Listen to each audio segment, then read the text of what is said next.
So, book three. I'm just going to start into it. I'll take a break. Cindy can share some wisdom and knowledge. If you guys want to get tea in that while I'm having a break too, then you can also do that. And so in this part one, it says awakening to the fifth dimensional consciousness. Next part is the heart of Lemuria. And then the assignments of Adam, the dark night of the heart. And then part two, various channelings. The great ship of Mu. I've talked about Mu in the past. The great ship of Mu in Lemuria. And then the magic you once knew, so it's going to help you to understand things there. The message from Poseid. Then the inner earth cities of Machu Picchu. Like I say, there's cities under certain areas. That's why people are drawn there, and there's all kinds of energy and things, and there's doorways, and people see stuff and all kinds of things. The effects and the use of enhanced planetary crystal grids. The fountain of eternal youth and immortality. Assessments of your taxation system. So it's going to talk about that on the planet and how things are changing. Part 3, the 7 flames of God for 7 days. The illumination flame, the flame of cosmic love, the ascension flame of purification and transformation, the flame of resurrection, the flame of harmony. And so the illumination flame is the second ray. The flame of cosmic love is third ray. The ascension flame of purification is a fourth ray. The flame of resurrection is sixth ray. And then the flame of harmony. So that's what we're going to be hearing about here in this second book.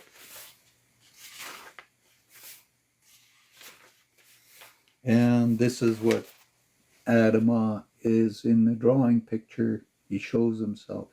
See a lot of people trying to look like this on TikTok and other things, and they say they're channeling and doing all kinds of stuff.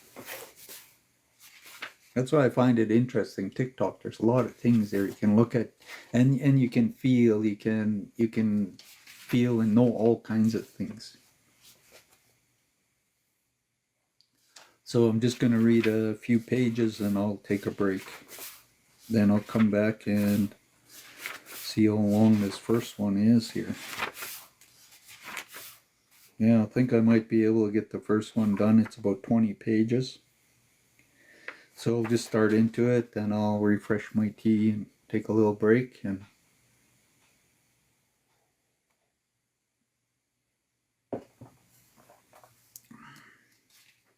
many blessings to all of you reading this material. Well, first I'll read this part here. It says the heart that beats in your body is the same as the heart in Lemuria. Listen to it and treasure it. You are not incomplete. You are not incapable of becoming this heart with your entire being and the vibration, this frequency throughout your entire being. So you got to allow that heart energy to pulse through you. Sometimes you can sit in meditation, you can feel your whole body. It's just like one giant heartbeat.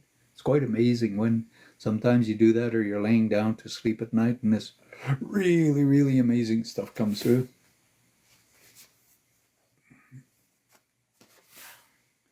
Many blessings to all you reading this material. I am Adam, the High Priest of Telos.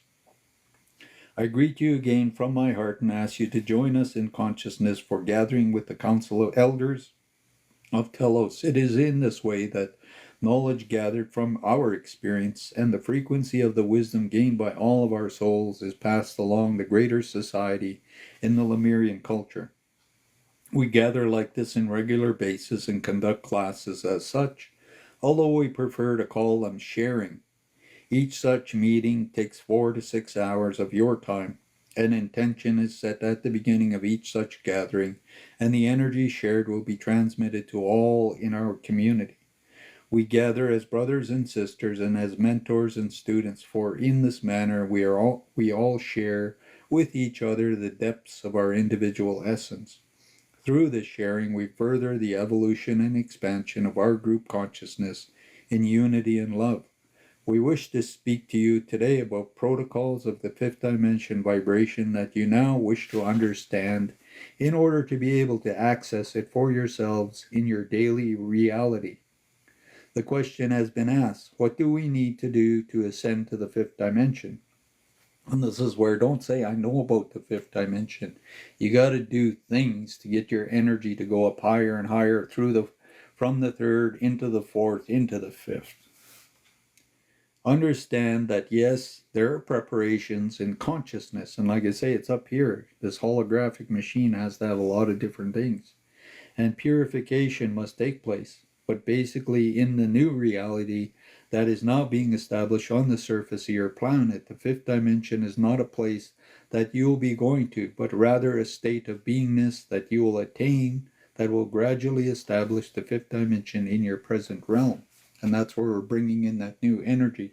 And it's going to transform the planet and do stuff.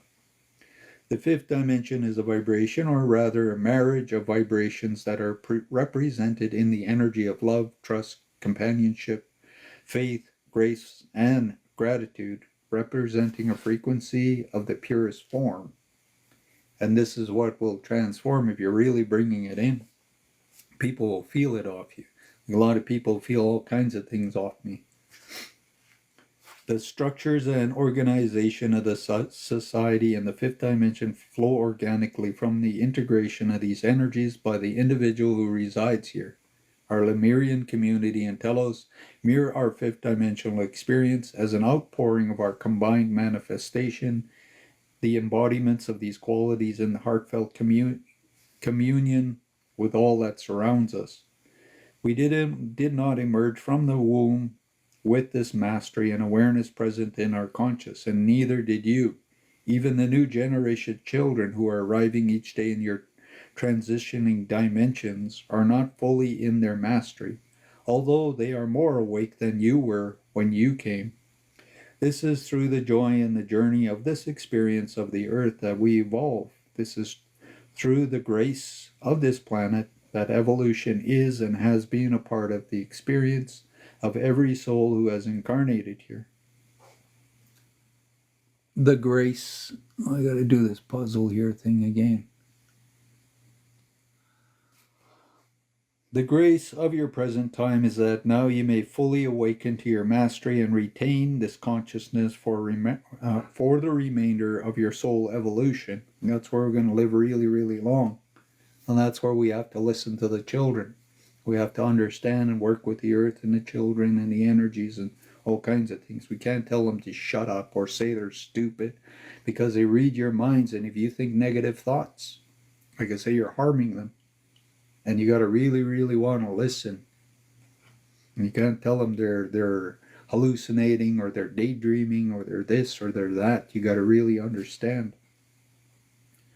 The grace of your present time is that you now may fully awaken to your mastery, retain the consciousness of the remainder of your soul evolution, whether you choose to ascend or remain in this incarnation or choose to continue to experience cycles of incarnation here or elsewhere. And that's where I say everything is choice and belief. And you'll reincarnate or not, it's your choice. I can give you the information, but I want to ascend, I want to go up higher. I don't want to stay on this silly loop doing this silliness, oh karma, oh Buddhism, oh this, oh that, and just keep being a butt fart lifetime after our lifetime.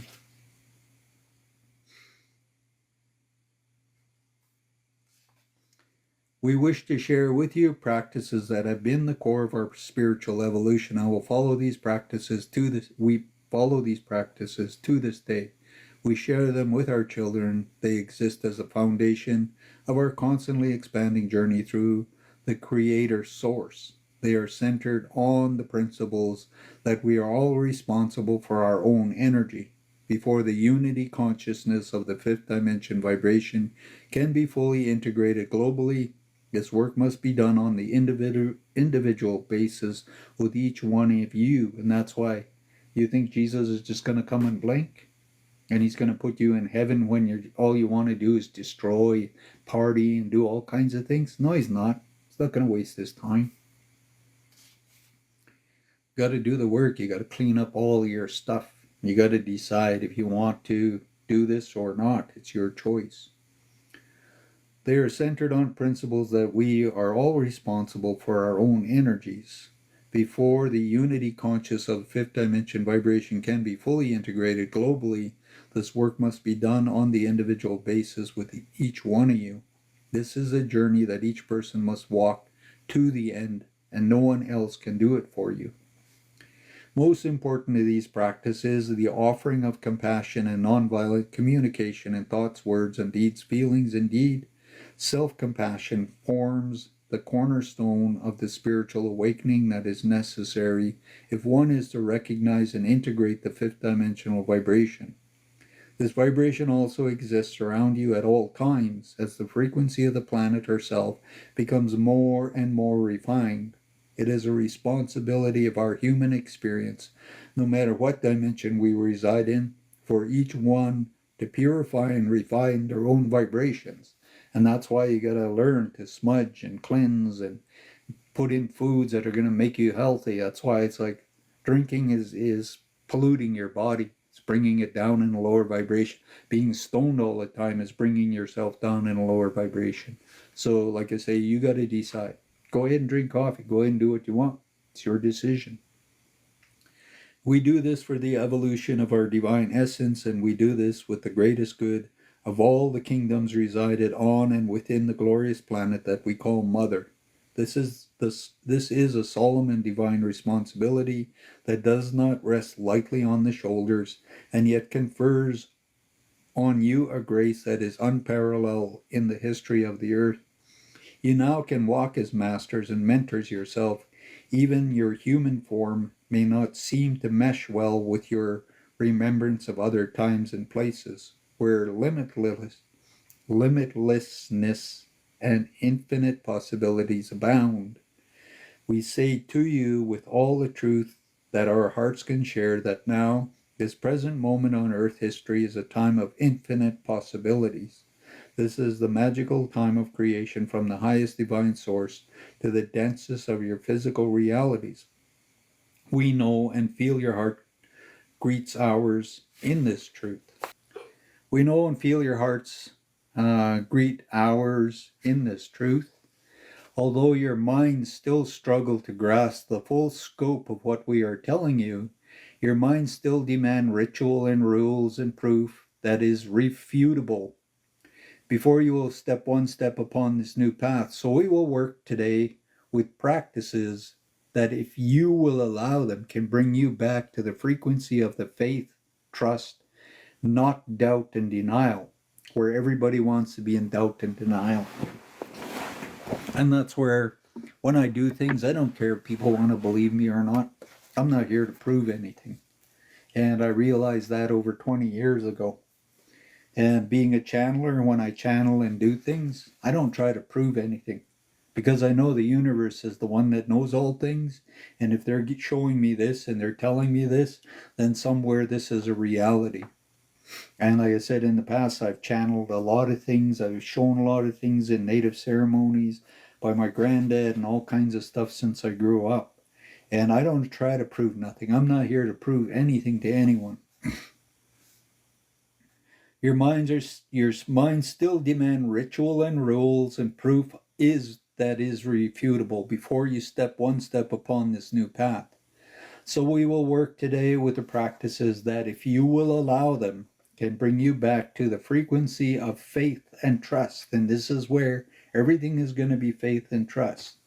But if you want to sit on that fence and you want to hold on to that butt hurt and be in doubt and denial, stay there. Go on the wheel of karma. Waste another 100,000 lifetimes trying to figure it out. Many masters have shared their truths throughout the eons of evolution that this planet has already experienced. And this is where we've been around for millions of years doing things. But it is your experience in this lifetime that is most important. Today you have an opportunity to hear these words again with more evolved ears and to recognize them on a deeper heart level than that has ever been available before in your physical dimension. Today you have an opportunity to work with the support of all the creation to bring these truths into physical manifestation. In truth, this is why you are here. This is why you were given the opportunity to incarnate at this time. And that's where it's like, stop saying, oh, this earth is so difficult. Oh, I need to go up to a different dimension. Oh, I need aliens to take me somewhere. Oh, it's so miserable. Oh.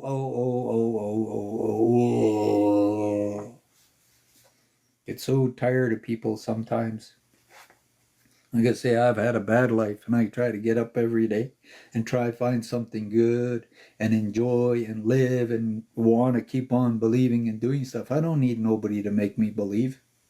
I've been doing that since I was 5 years old, whatever my granddad taught me. I haven't stopped. And that's nearly 60 years. People want somebody to make them believe.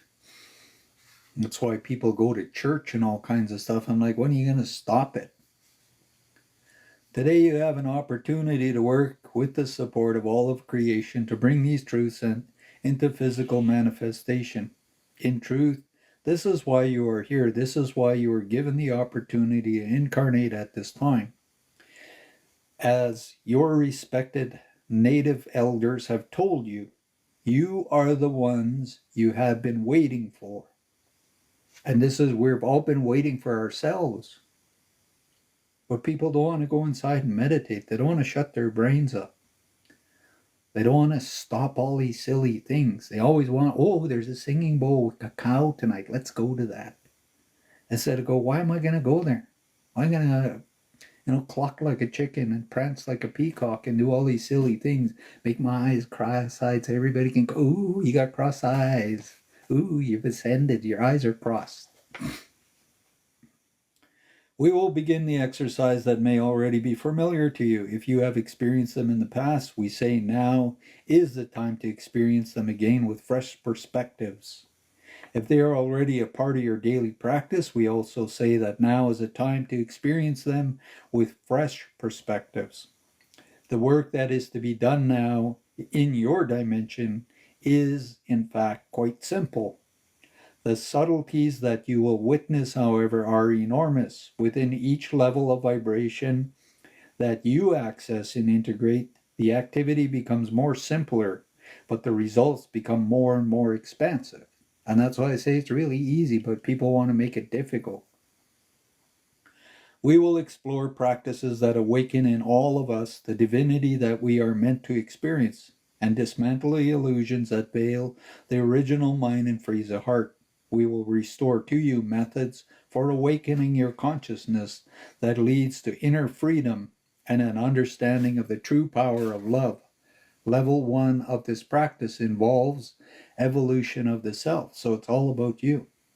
Step 1 is to learn to question yourself as to who you are and your belief system, but not from the insecurity of the ego or the lower mind. This is where I always ask Cindy, who are you? Who are you really? Like, why are you here? And I've asked her this ever since we met. And sometimes I get her to question her belief systems. Sometimes I poke lots of holes to see what she's believing, to think about what she's reading, studying, looking at, what she's doing on TikTok or anything. I get her, and I will sometimes bring her down and hold her and really, really challenge her to figure out what her belief is. I know what is mine, and I share all kinds of things with her in that way. And sometimes I don't make it very easy for people. But you have to do that. Step 1, learn to question yourself as to who you are and your belief system. That's why I say there's many pathways. Buddha says there's 1,000 paths to nirvana. If you tried 500, try 501. Because that might blow the doors open and then you're going to understand everything.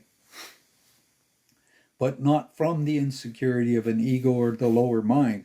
You must speak instead to the question that springs from the deepest pools of your heart and then ask it from the eternity of your real soul, your God self. Then you must be willing to listen with the part of you that is awake enough to know and to hear the answer. Do not wait for a time in the near or distant future when you feel you will have reached a certain stage of enlightenment. And this is what people are doing. Like I say, it takes work. Do you wait for the later, more evolved version of you, one whom you feel may be better equipped to receive the answer? You are ready now, and a part of you that is open to this answer in this moment must be given the opportunity to hear it. Only if the question is serious and heartfelt will the answer be received. If the question is not asked in a state of true spiritual intention, the universe and your higher self will deem it mental curiosity or ego fantasy. And that's why the higher self sometimes doesn't give people answers, because it thinks you're just in mental curiosity or you're just in your ego fantasy. And that's why mantras and things you start practicing over, and somewhere your oversoul goes, oh, you are asking this. Oh, you want these answers. Oh, you want to know this. Oh, you want to integrate this. And then it starts doing these things. But you have to understand that. Is it mental curiosity or is it your ego fantasy? And when you really do this in the correct way, if you ask the if the question is not asked in a state of true spiritual intention, and people ask things all the time and they wonder why nothing happens, because they're not in true spiritual intention. They don't believe. They don't believe in anything. They're always trying to disprove. Oh yeah, that's the devil. Oh, that's this. Oh, that's evil. Oh, this and that. Oh, I just saw this entity and it came from some Beelzebub place and it was a demon and it's in my room. Sometimes I go to people's houses, I go in a room, I'm like, that's not a demon. That's one of your angels. That's one of your protectors. But yeah, it's evil. It's there. No, it isn't. What is your true intent? You are ready now, and the part of you that is open to this answer in this moment must be given the opportunity to hear it. Only if the question is serious and heartfelt will the answer be received. If the question is not asked in a state of true spiritual intention, the universe and your higher self will deem it mental curiosity and ego fantasies. Because everybody's got ego fantasies. As you ask the question, step back into your true self and let go of all the think you know about yourself. The first step is about the transformation that is possible in not knowing. And that's why I say I know less and less and less the more I learn. You are in truth both physical manifestation, soul essence, and yet you have largely forgotten your source.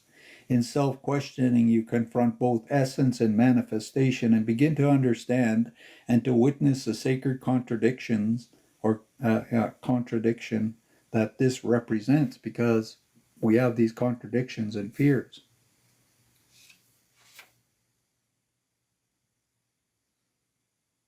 Yeah, Danny, because you're doing it with true intent. And that's why you're getting answers. That's why you're being downloaded. That's why all kinds of things. And you've been in this for a long time.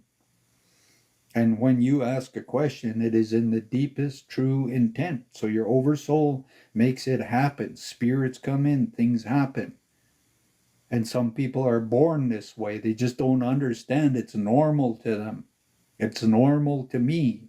I say everybody should be this way.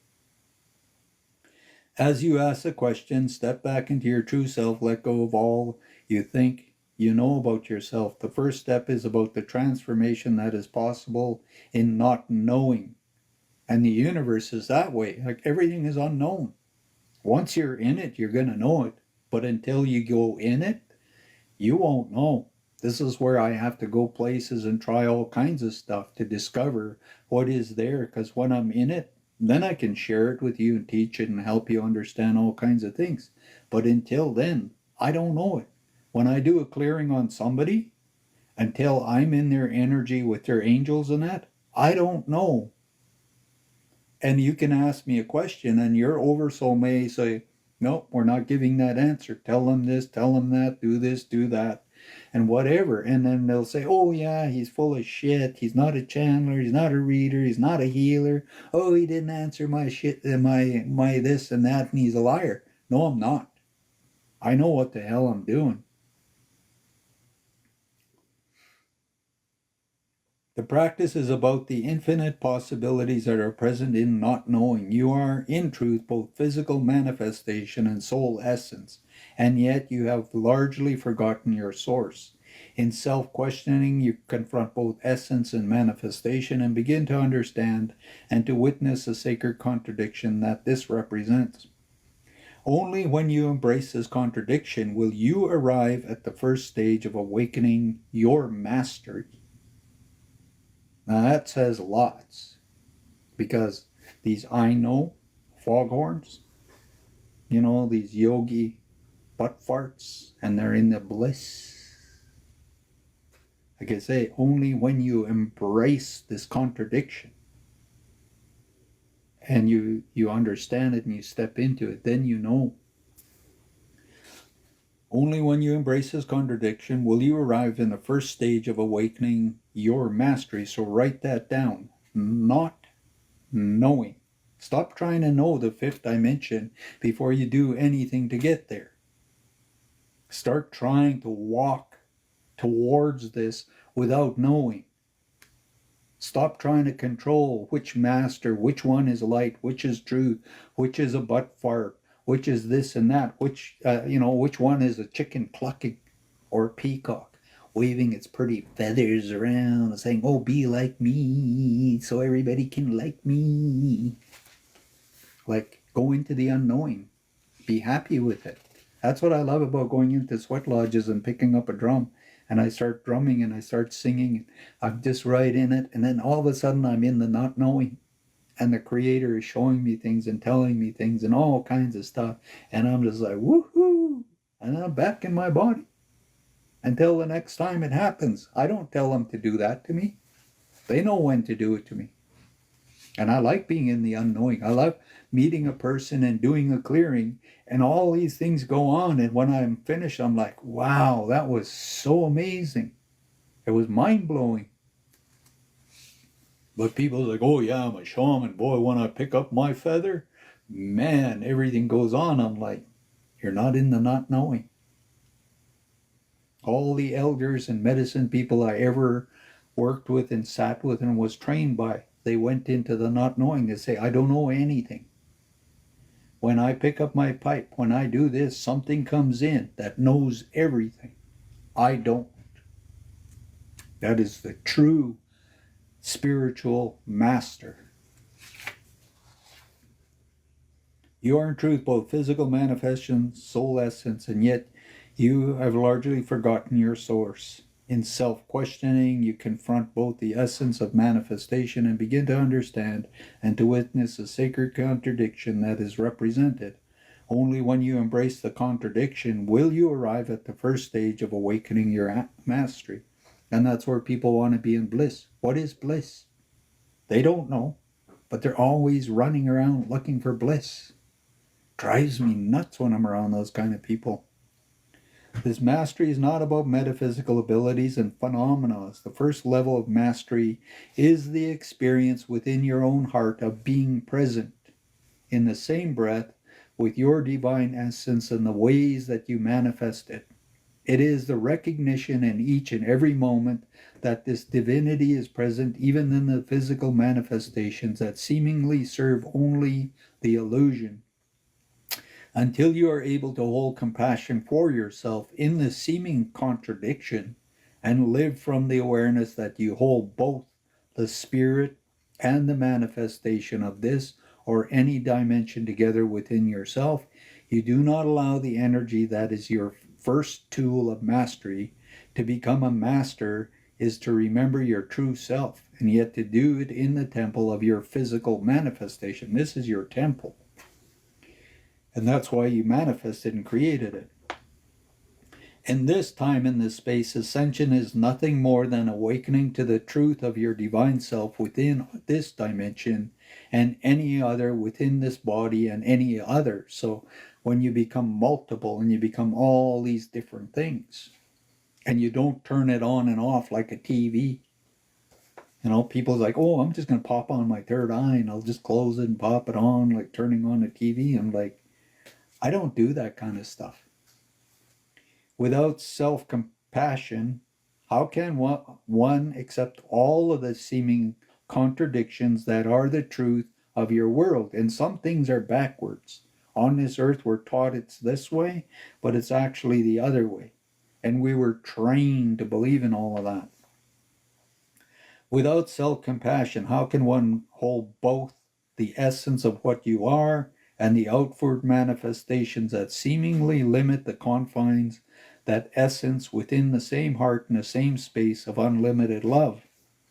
It is the allowing of self compassion that moves you into the vibration of grace. It is the fusion of the physical earth with the etheric realm, of the mergings of an awakening truth with the power of love that moves you into your mastery. The master is one who recognizes the truth and the grace that is present all around him in the physical and non-physical. It's like women when they decide to have babies and their first time, they don't know anything, but they go into the unknown and they birth a child. Then they have another one, they go into the unknown and they birth that child. And when they're birthing children into the world, they don't know how they're going to feed them. They don't know if they're going to have a home for them. They don't know anything. They're going into the unknown. But they believe they're going to manifest and give them a good life. And they're in the unknown because there's so much going on while they're bringing a child into the world and it's inside them and they're going to birth it into this insane world. And you're like, how am I going to protect it? How am I going to feed it? How am I going to give it a home? How am I going to give it a good education and help it become something really beautiful? And I'm so afraid and terrified, but I just have to go into the unknown and do this. And they're just driven to do it. If you think about it, it's quite amazing, all you women. Think about that. You're going into the unknown. Every day you wake up with your family and your husband and all these other things.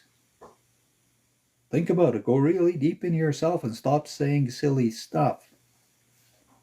Ascension is nothing more than awakening of the truth of your divine self within the dimensions or any other within the body of any other. So if you're in another dimension, you got to become conscious and aware of it. And there's many things around us that you need to understand and know. Without self-compassion, how can one accept all of the seeming contradictions that are the truth of your world? And this is where men, they meet a woman and they decide to marry the woman. They go into the unknown. But then men and women fight. And I'm like, you have to grow together and create something beautiful. And it has to be unknown. Because after you birth all the children and you get to a certain age, you look back and you go, wow, that was a beautiful experience. Did you love it? Did you do right by your children? Did you do right by your husband? Did you do right by yourself? Some people came into this world to be alcoholics and drug addicts because in other lifetimes they created really lots of bad karma and they treated people really bad. So when they came in, they chose a really terrible life of being raped and abused, and they go into drugs and alcohol, and then they die and they've corrected karma. They didn't do anything wrong. They just had to live a really miserable lifetime because in other lifetimes they were mean assholes. They did bad things, so they chose all of these bad things and then they die. Then they go to the other side. Now they've cleaned up all their karma. That's why you can't say if it's good or bad if a person is a drug addict or an alcoholic. You don't know. It's unknown. Every soul's journey is unknown. You got to stop comparing yourself to everybody out there and go inside and discover your unknown. Without self-compassion, how can one accept all of the seeming contradictions that are the truth in your world? Without self-compassion, how can one hold both the essence of what you are and the outward manifestations that seemingly limits the confines, that essence within the same heart and the same space of unlimited love? It is allowing the self-compassion that moves you into the vibration of grace. It is the fusion of the physical earth with the etheric realm and the merging of an awakened truth with the power of love that moves you into your mastery. A master is one who recognizes the truth and the grace that is present all around him in the physical and non-physical. And this is what you have to wake up and understand. The master is one who understands with his heart from the frequency of gratitude that the only duality that exists is that between being awake and continuing to live in an illusion. Do you want to stay in illusion? Do you want to go on with the karma? Do you want to pray to the Dalai Lama and believe he's going to do something for you? Stop wasting your time. Take down those Tibetan flags and all kinds of stuff. When we speak of love, trust, faith, compassion, grace, and gratitude, we do not speak of the intellectual concept. Compassion is not an idea whose time has come. Compassion is an energy that creates great oscillations in the fabric of your universe. Understand that? That's a really big one. Your oscillation of your universe. Grace is not a religious notion or promise, and this is why you got to ask for God's grace. It is a palpable energy that can be witnessed and utilized in the world around you. Faith and trust are not promises made, or bargains to be kept. They are frequencies that power each breath that you take in physical. With each in-breath and out-breath of your soul takes in the divine. Gratitude is not polite statements you are taught as children. It is an energetic acknowledgement of the universe that you are in alignment with Source, and love is not a romantic or religious exclamation. Love is quite profound and the energy that powers all creation. For most of you, it will take an ongoing commitment to truly recognize and embrace these frequencies. It will take a daily and conscious choice to remain awake and honor yourself and all of creation by living in the integrity of these energies. But this too is responsibility for self that we speak of. You have spent thousands of lifetimes practicing myriad ways of being. You have performed rituals and initiations as rites of passage to higher realms of beings. Now we say to you that the rites and rituals, the rules and mystery schools, the codes and the secrets are gone. The answers that you seek reside within you. The only spiritual practice now to be followed is one that awakens you to this truth. In Telos and all Lemurian communities of this dimension, we all must affirm daily our choices to be awake and to commune with Source. And this is where you gotta want to pray, you gotta want to do things, you gotta commune. It is the choice that manifests our paradise, our world as we create it, instant by instant. And that's why I say in the morning, you call in all these beings, all this stuff to help you to do stuff throughout your whole day. You be conscious of it all. Please know in your heart that we are here to hold out our hands to when you make this jump. We cannot make the jump for you, nor give you a technique that will suit you each and every one of you. We can, however, guide you to a place where the leap does not seem as staggering and the fear does not feel so overwhelming. We hold in our hearts all the compassion that you will need until you can hold it for yourself.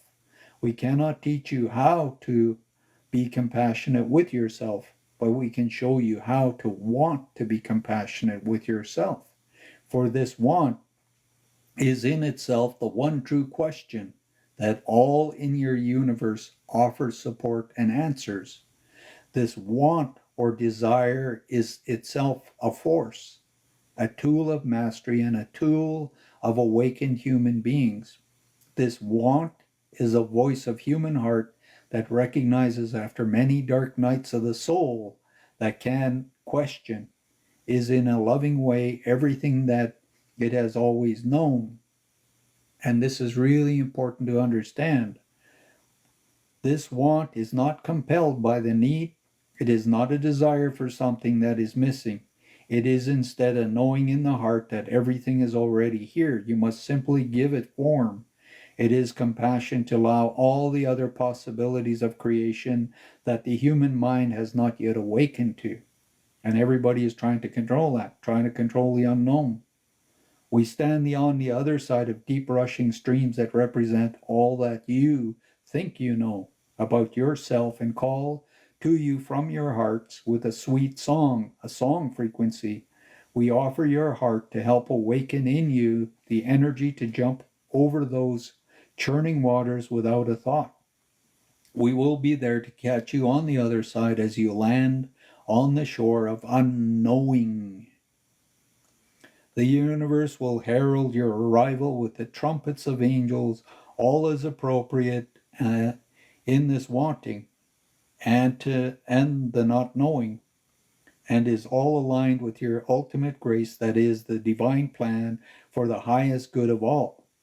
It is impossible for any of you to experience this great truth and not become it. But first you must be willing to do the work to strip away all the accumulated layers of illusions that hide you from the real you. Like, who are you really? Ask yourself. After hundreds of thousands of lifetimes, who are you really? Really scary, trying to figure it out, becoming the real you. No more bullshit illusions. In doing so, you will become more human, hosting the spirit living inside the body. If you embrace this truth in your heart, in compassion for all the beings in the body represents, you infuse your consciousness with the light that is all of you. This experience of ascension is the physical body is new to most of you, as it was new to most of us. It is the grace that this planet offers at this time and space. This is the opportunity to become innocent again and approach life not with prior experiences of knowledge, but with faith. Build a faith that is meshing the spirit, makes any manifestation possible. Develop the faith in yourself that you are a master who is capable of co-creating with the universe all that is possible. In childhood, the soul undergoes a phase of change. From birth, you begin to learn that you are in place of limitation, confusion, and separation from your heart and from your soul. You learn to relate through your mind and in specific time frames. Initially, life becomes an isolation until you recognize the all that is the source of you and the universe. Your real self is timeless and unlimited.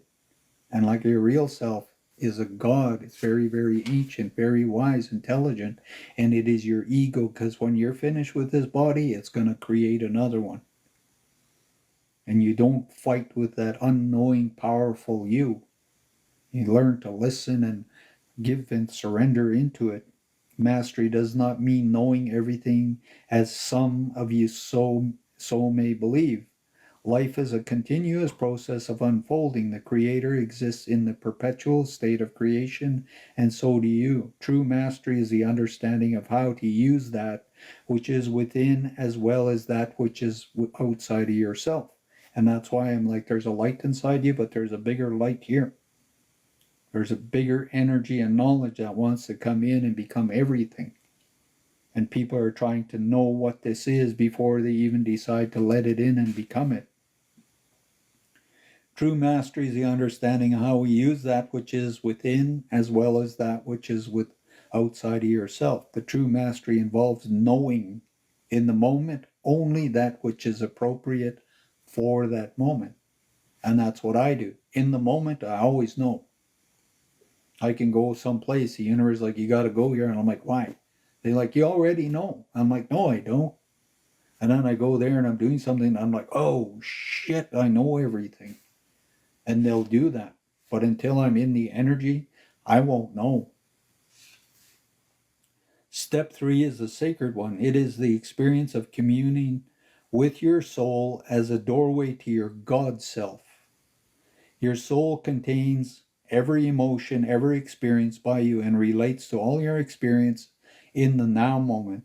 In deconstructing the belief system that keeps you asleep and an illusion, do not approach this practice lightly or impatiently. Make a list of your belief systems that limit you. These may be beliefs that others hold about you or uncomfortable beliefs you hold about yourself. These may be beliefs that you hold about the world around you or a spiritual journey. These beliefs should be listed without any judgment as to their goodness or badness. Dig deep for the subtle belief systems and uncover the layer one by one. Be ruthless, yet compassionately honest, as nothing is hidden in the vibration of the fifth dimension. That's why I say there's nothing hidden. Why people want to hide and put up mirrors and put things around their heads and do all kinds of stupid stuff. I'm like, stop all that foolishness.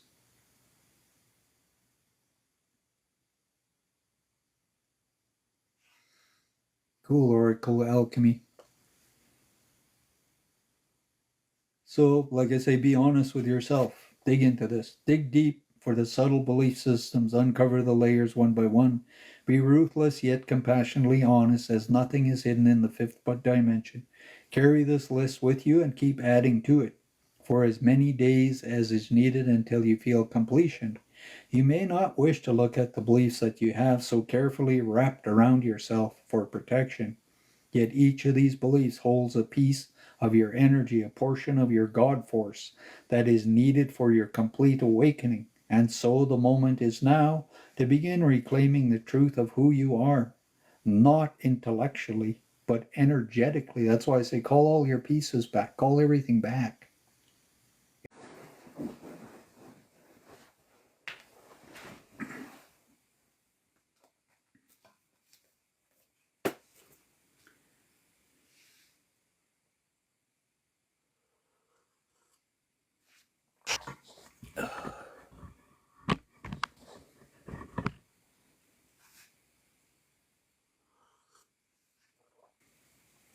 And spirituality, life, everything is the unknown. But we're always trying to find a way to know something before we're even in it. And we do a lot of things when we're sleeping and dreaming. We go into the future. It's like, and like, there's two things we do. We either are going into the future or we're living in the past. And every day we wake up and we go into the unknown. And when you're in the unknown, like I say, that's where you're manifesting and creating. That's where spontaneous things are going on. You're attracting, you're bringing in things. But soon as you try to go into a certain thing, it just sort of shuts off. And spirituality, there's so many kinds of ways of going into the unknown. And everybody's, well, is it this? Well, is it that? You know, and they're always preventing. And so I like these books where it's giving you different ways to think about things. And for me, when I first got into spirituality, when I got into Edmonton after I left my community and moved to the city, I went into the unknown. Hey, Katie. And like I said, I got into a lot of things, like really, really lots of things. I got into Buddhism, I got into numerology, I got into astrology, I got into native spirituality. I mean, I was just doing anything and everything. I just was so hungry for knowledge. And I wanted to know so bad, so I just pushed myself into stuff, even how scary it seemed to be. I would just do it. And people would tell me all kinds of things, trying to create fears and things, and it just, something inside was so strong, I was so driven that I would just go into these unknowns, something that's deep inside all of us, but I think at some point we shut it off and we get into certain experiences that stimulate us in different ways. But there's an energy in this unknown, there's an excitement, there's, I don't know, it's like going into a dark cave, not having a light or anything, but you know, if you go in there, you're going to find something. There's something there. And that challenge of allowing yourself to go in there and do that is so important. You're just driven, and people think you're crazy for going in these caves and these things. But we'll label it in spirituality. We'll label it in different kinds of ways, and then we'll hold ourselves back from exploring and going deeper. And the future is unknown. When you're saying fifth dimension, nobody on this planet really can say what fifth dimension is until we're actually in it. And this is where, even when I talk to people about chakras and all kinds of stuff, they talk about things that they have no idea about. and it is an unknown. But soon something is unknown. What do? We create a fear. We create a block. We hold our breath. We think we're being tricked or deceived or we're going to get hurt or it's a lie or whatever. Hey, good morning, bird lady. And so it's really important to understand that. And I'm curious about the unknown. I'm always curious about the unknown. That's what my granddad had raised me to use my mind that way. And because of the challenges and the things he saw in my life and everything else, he tried to help me to go into really, really deep things at a very early age that we're all afraid of when we come to God. God is unknown. God is the greatest mystery. And I love saying the great mystery because it is the biggest unknown. And we can either make it bigger, expand it, or we can shut it off and be afraid of it. And a lot of us, we like walking alone. We like to be in the unknown. And sometimes we get afraid and we feel we need support or help from others. And that's where spiritual family, because you generate the right kind of energy, makes everybody feel safe. So I'm going to start reading where I left off yesterday. Step 3 is a sacred one. This is the experience of communion with your soul as a doorway to your God self. So the other two were step 1, a master is one who understands within his heart from a frequency of gratitude that the only duality that exists is that between being awake and continuing to live in an illusion. So that's the first one a master starts learning. So what is being awake and what is an illusion? Step 2 is to recognize the dismantling of beliefs in all that you think you know. To this point, the next step is indeed the leap of faith. And the third one I stopped in was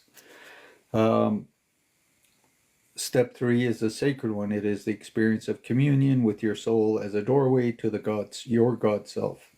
Your soul contains every emotion, every experience by you, and relates to all experiences in the now moment. In deconstructing belief systems that keep you asleep and in illusion, do not approach a practice lightly or impatiently. And this is where people do that. They do everything impatiently, or they're just not really that interested. Hey, man,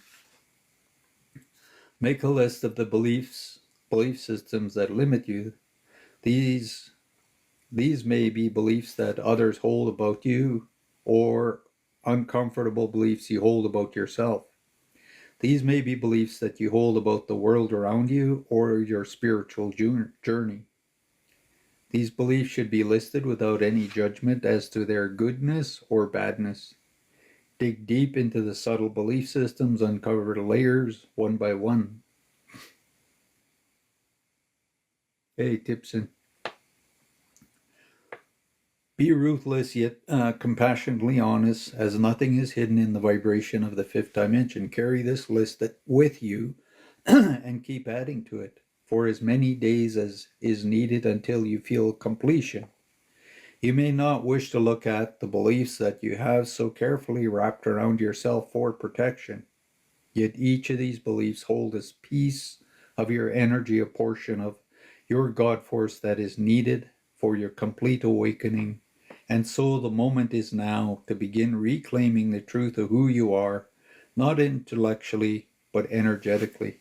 Again, self-compassion is the energy needed here if you are to surrender unconditionally to each belief system, all of the embedded emotions, long enough to gather the wisdom from it. So you have to look at all these fears. Like I was telling Cindy in my life, I realized that I had all these fears from residential school, from all kinds of things, and I had to face my fears. And there were times where I would go into these fears and I would face them. And I'd keep peeling it away until I could figure out what was inside me that, because you avoid, you run away, you do all kinds of things. And so you want to clean that up. And they all wrap around beliefs. They all wrap around things like superstition, lots and lots of things that somewhere started in your childhood and took over, and really you empowered it. And you got to take that energy back from the fear, and you got to find that belief. Why is that there? Again, self-compassion is the energy needed here if you are to surrender unconditionally to the belief system and all the embedded emotions long enough to gather the wisdom. Before you detach permanently from the belief, you must reclaim your energy from it, or a part of you will continue to be in separation from self.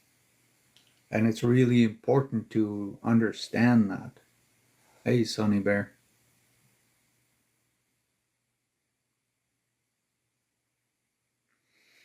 Your soul is indeed a doorway to the awakening of your true self, for it operates both in the conscious and separation of the divine. It is a mechanism that allows for the wholeness of the self and holds all that you deem positive and negative in perception and experience. It does so with neutrality and unconditional compassion. Your soul holds the experience and the emotions of all the choices you have made in this lifetime and every other incarnation of your evolution. It holds the understanding of the choice you made at the time of each belief system was imprinted in the ego. The ego does not create patterns of beliefs from malice and judgment, but through the eons of separation, it has taken over the role of protector.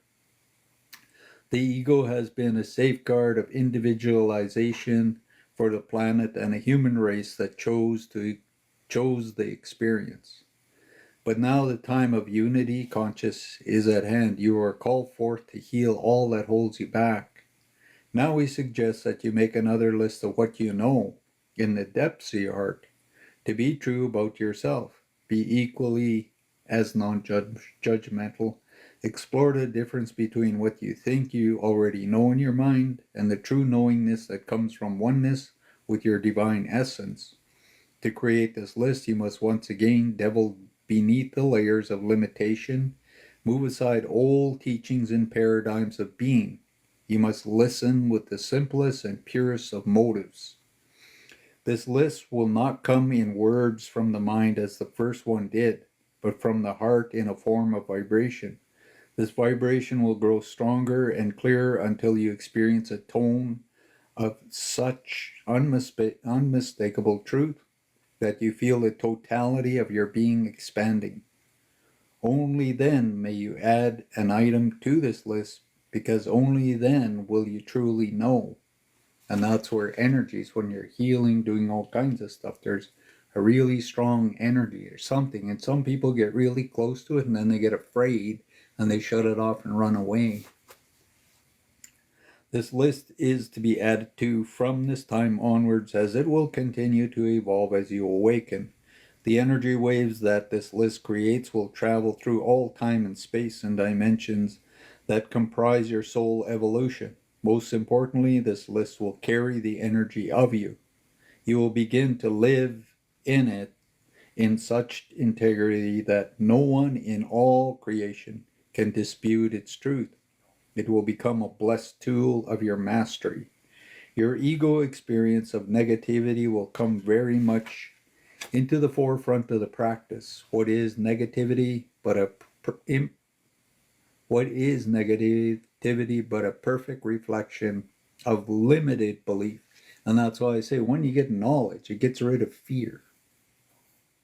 And you can go bigger and bigger and bigger. You can go anywhere and open up. And that's why I always say, please put as much knowledge, as much things in this holographic machine, and then put it in here and try to learn how to connect your mind to your heart, where you can get all the truth. And that is the biggest, hardest journey, but we try to go to the stars. We try to go here. We try to go there. Instead of the most simplest thing, close your eyes and go into your heart. And allow all these things to come up. Hey, Emma.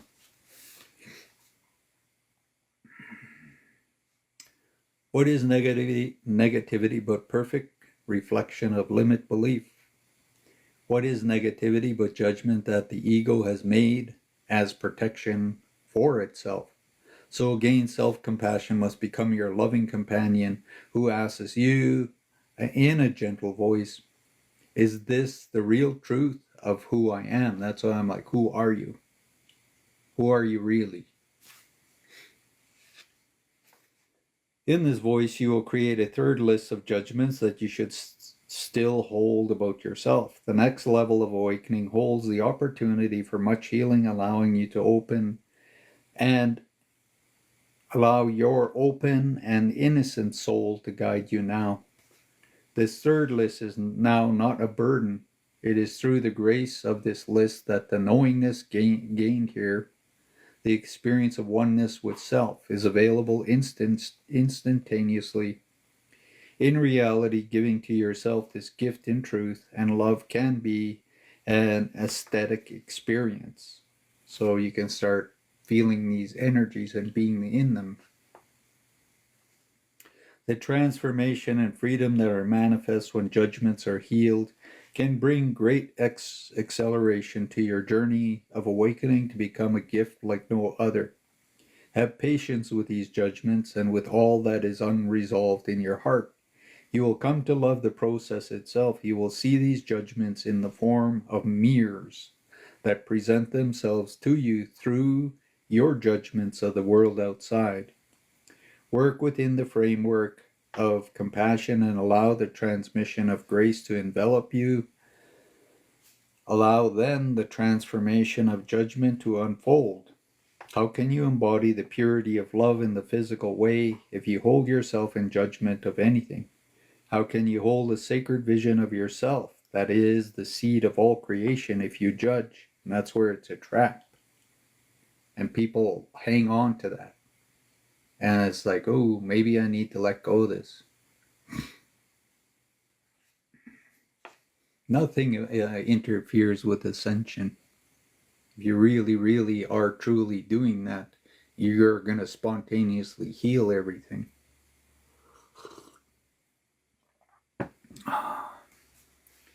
You will come to love the process itself. You will see these judgments in forms of mirrors that present themselves to you through your judgments of the world outside.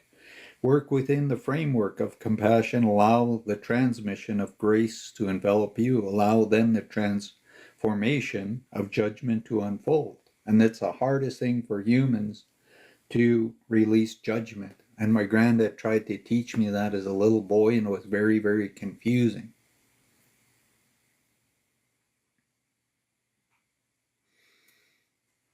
Hey, Dan Lucas. How can you embody the purity of love in the physical way if you hold yourself in judgment of anything? How can you hold a sacred vision of your true self that is the seed of all creation if you judge? Even if you judge the judgment, you move out of the vibration that is your truth. Even if the judgment is one that you view as positive, it still carries an energy that limits your experience. Without judgment, you will soon see within yourself a light that you wish the entire universe to shine with. And this is where you want your light to get brighter and brighter and brighter and everything. And people will feel it and know it.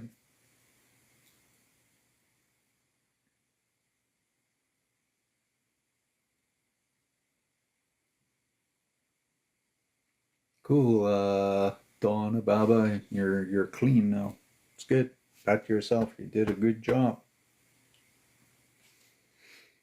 In Telos, we do not know all with our minds, but we allow each experience to be witnessed by the heart from the fresh perspectives, without judgment or expectation. We feel the truth of each experience as it unfolds from deeper place, as we stretch out to touch the energy that is all around us. We are also in transition just as you are, and we are evolving just as you are, and as the planet is. We have embodied the energies of trust through lifetimes of practice so that the experience we have of the energies of Source are continually deepening. We have learned through our patience and compassion work with ourselves and our children that there is an even deeper understanding and awareness that can be gained. We do not limit ourselves through the belief of the ego, and therefore we are surrounded by the infinity of Source at all times. In our evolution, we have learned much about the heart center and how it functions in physicality. We have learned much about the true functionality of the lower mind and how to work with it and not for it. We have learned in practical terms that the mind is a house of questions and the heart is the library of answers. Now that's a really, really powerful thing, isn't it?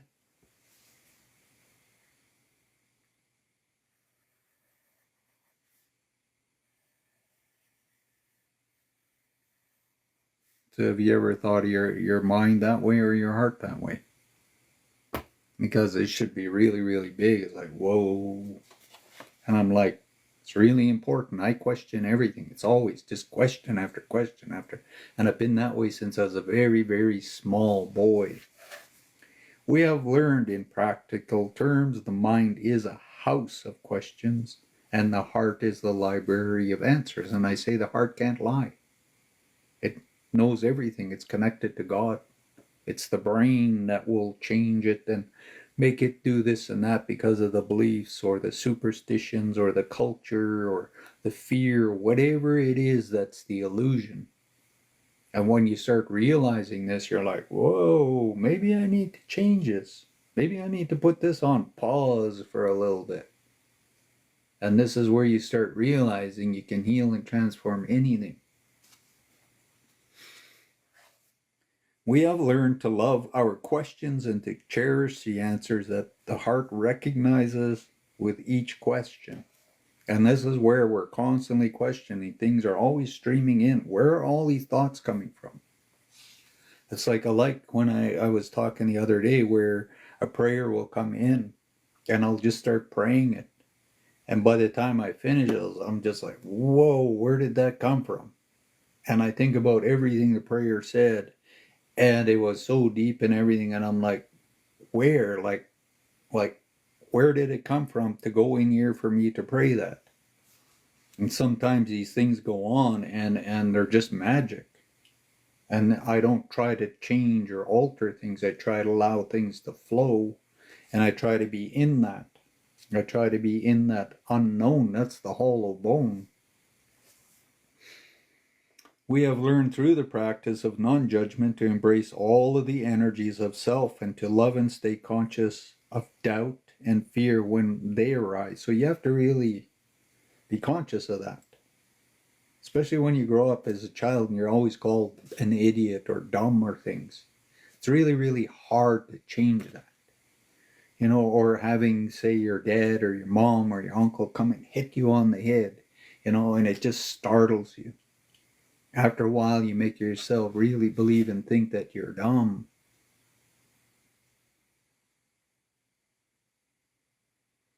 Oh, that's really cool, Tracy Thompson. Like I say, this book has really lots of answers. If you really, really listen and want to work with it, it's going to help you change your life. And you have to do the work.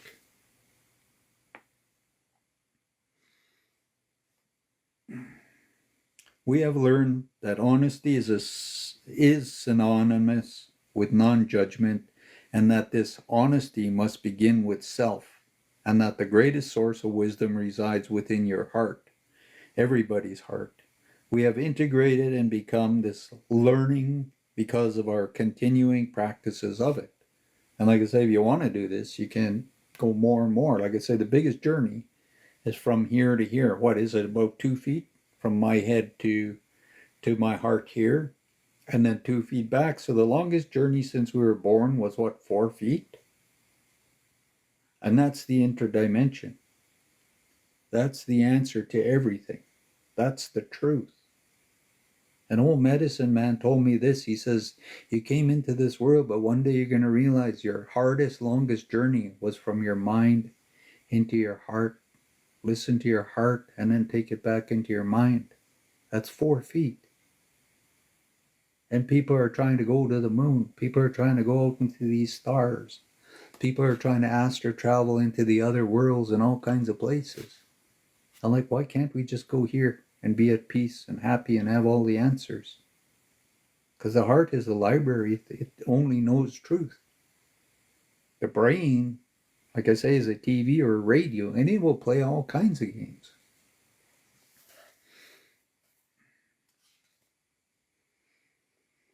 We have integrated and become this learning because of our continuing practice of it. We have worked with these practices each day until they have become an integral part of our conscious. We play with them each day in our conscious interactions with others.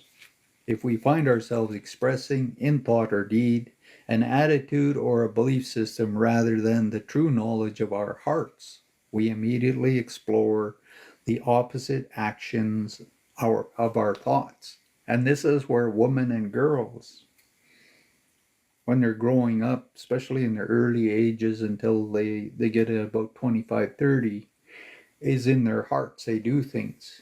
Like their hormones, their bodies, they're just driven. They don't understand this. And they make all kinds of beliefs around it. You know, some want to be Cinderella. Some want to be the wicked witch. Some want to be this. Some want to be that. Some want to be mother. Some want to be all kinds of whatever it is. And they're just drawn because they go in there and they're like, nobody understands me. And they're always emotional and crying because they're in the unknown. But they don't know what they're doing. And they go around people and they're just pulled into things. And people affect them and they create all these distorted beliefs. And like I say, we're not taught how to do things correctly. The Master brings to his path all lifetimes and soul experiences at the level of evolution on which you and the planet now find yourself. This encapsulation of experience and the wisdom you recognize from it happens instantly. All your lifetimes are attached to this present one, and you affect them all through these practices. It is now available to you as a resource for awakening all that is taking place in your life and the world around you. Even what you consider the illusion is the gift of your evolving awareness. And that's why I'm like, you have to go into Akashic Records. You have to look at all your lifetimes. You have to become all-knowing. And there's so many things to heal. That's why it's like ongoing. And people are, oh, this earth is so mean and it's so this and so that. I'm like, you're just cleaning up crap from so many lifetimes. You are the ultimate mirror for your dimension. Just as we made the conscious choice to bring forth the complete mirror of ascension in your realm. In our society and ourselves, you must now join in the responsible way with the ascension of your planet. So you have to, that's why I say, connect with Earth Mother. You have to work with her. You must want to awaken now to the divine love and the truth that you are. You must want to remove any obstacles or limitations of self that hinder you from bringing forth this truth in physical manifestation at this time. You must want in the depths of your heart to be part of the human mirror that you are creating for the levels beyond your comprehension. You represent the greatest collective understanding of the God force that the physical earth plane has ever known. And that's why we all got to move through these. We all got to do our part. We all have something to teach and help one another with.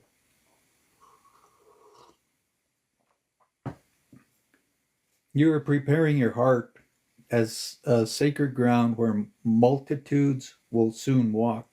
You must first receive your own homecoming, however, before you can show others the way to theirs. So that's why I say you got to heal. Once you figure out what you're healing, then you're going to attract people and you got to teach them. And once you help them to do that, then you're going to go through another process, and that's how it works. So whatever you're learning, it's really important for you to teach and help others.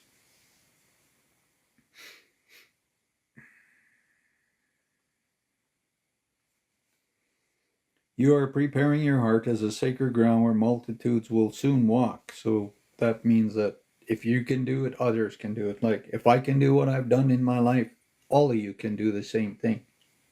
If Jesus could do what he did, all of us can do that. If Buddha did what he did, then all of us can do that. And that's where more and more people are going to go into their hearts. They're going to stop going all over doing all kinds of things. You must first receive your own homecoming, however, before you can show others the way to theirs. You must first awaken to your own truth and step back through the layers of self-judgment and separation. Claim now the parts of yourself that have been locked away from the pure vibration of love and trust. Every evolutionary choice on the planet has to do with self. The mind cannot comprehend these changes, but the heart can. And that's true. The mind can't do a lot of things. It's a chemistry factory. It makes you feel. And that's why a lot of us are emotional garbage dumps, because we let this control us. Who you are as who you recognize yourself to be will change exponentially, and with the grace and the power that is unprecedented when you recognize those truths. These new perspectives will then light up the strands of your DNA that have been dormant, waiting for this time. Every strand of human DNA is designed to evolve the physical body very rapidly based on the shifts in consciousness. So if you're really shifting into these, you can heal and change and transform. And like I say, there's things inside you that are dormant. And if you're really bringing these things and doing the right things, you're going to activate them. It's not outside you. It's in here. This spacesuit, this body, this sacred temple that should be. We're going to wake everything up. Every strand of human DNA is designed to evolve the physical body very rapidly based on the shifts in consciousness. This is why the transmission of energy to the planet are intensified daily. Your immune system and your organs are learning to refute any vibration or consciousness that does not recognize the truth of who you are. You are able in this moment, just as we are, to create yourself disease-free. Like you can literally wipe out anything in your body, but only if your consciousness is aligned with this freedom. You are able in this moment, and this is where a lot of people believe they got to be sick. A lot of people believe they got to age. A lot of people got to believe they got to have somebody around to take care of them. If you want somebody around you to take care of you, then you're going to become an invalid. You're going to become sick. All kinds of things are going to happen to you. You got to get rid of those beliefs. And you got to change that inside yourself.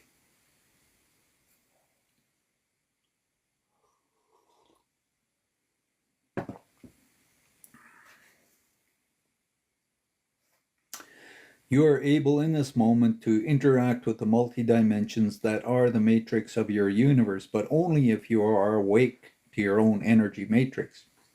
We speak to all of you now who are struggling with levels of fatigue that seem at odds with this truth. And that's where in the Keys of Enoch, it revealed really, really lots of truths, but people are saying it isn't. And it talks about all kinds of dimensions and realities and that, and people won't accept it. Just like these books I'm reading, people won't accept this reality. They want to stay prisoners. Some people are creating arthritis. Some people are creating, all kinds of things. And they want to be sick so they can go to a doctor. They want to be sick so somebody can, oh, you poor thing. And it's like we're here to be 100,000 years old, the perfect everything. We can heal and do every last thing. This fatigue is born of the body, although the body will learn to mirror if it is experienced long enough. This fatigue is a depletion of the source energy that arises from non-alignment with self. Living your daily existence outside of frequencies of love and trust, compassion and gratitude and grace is exhausting you.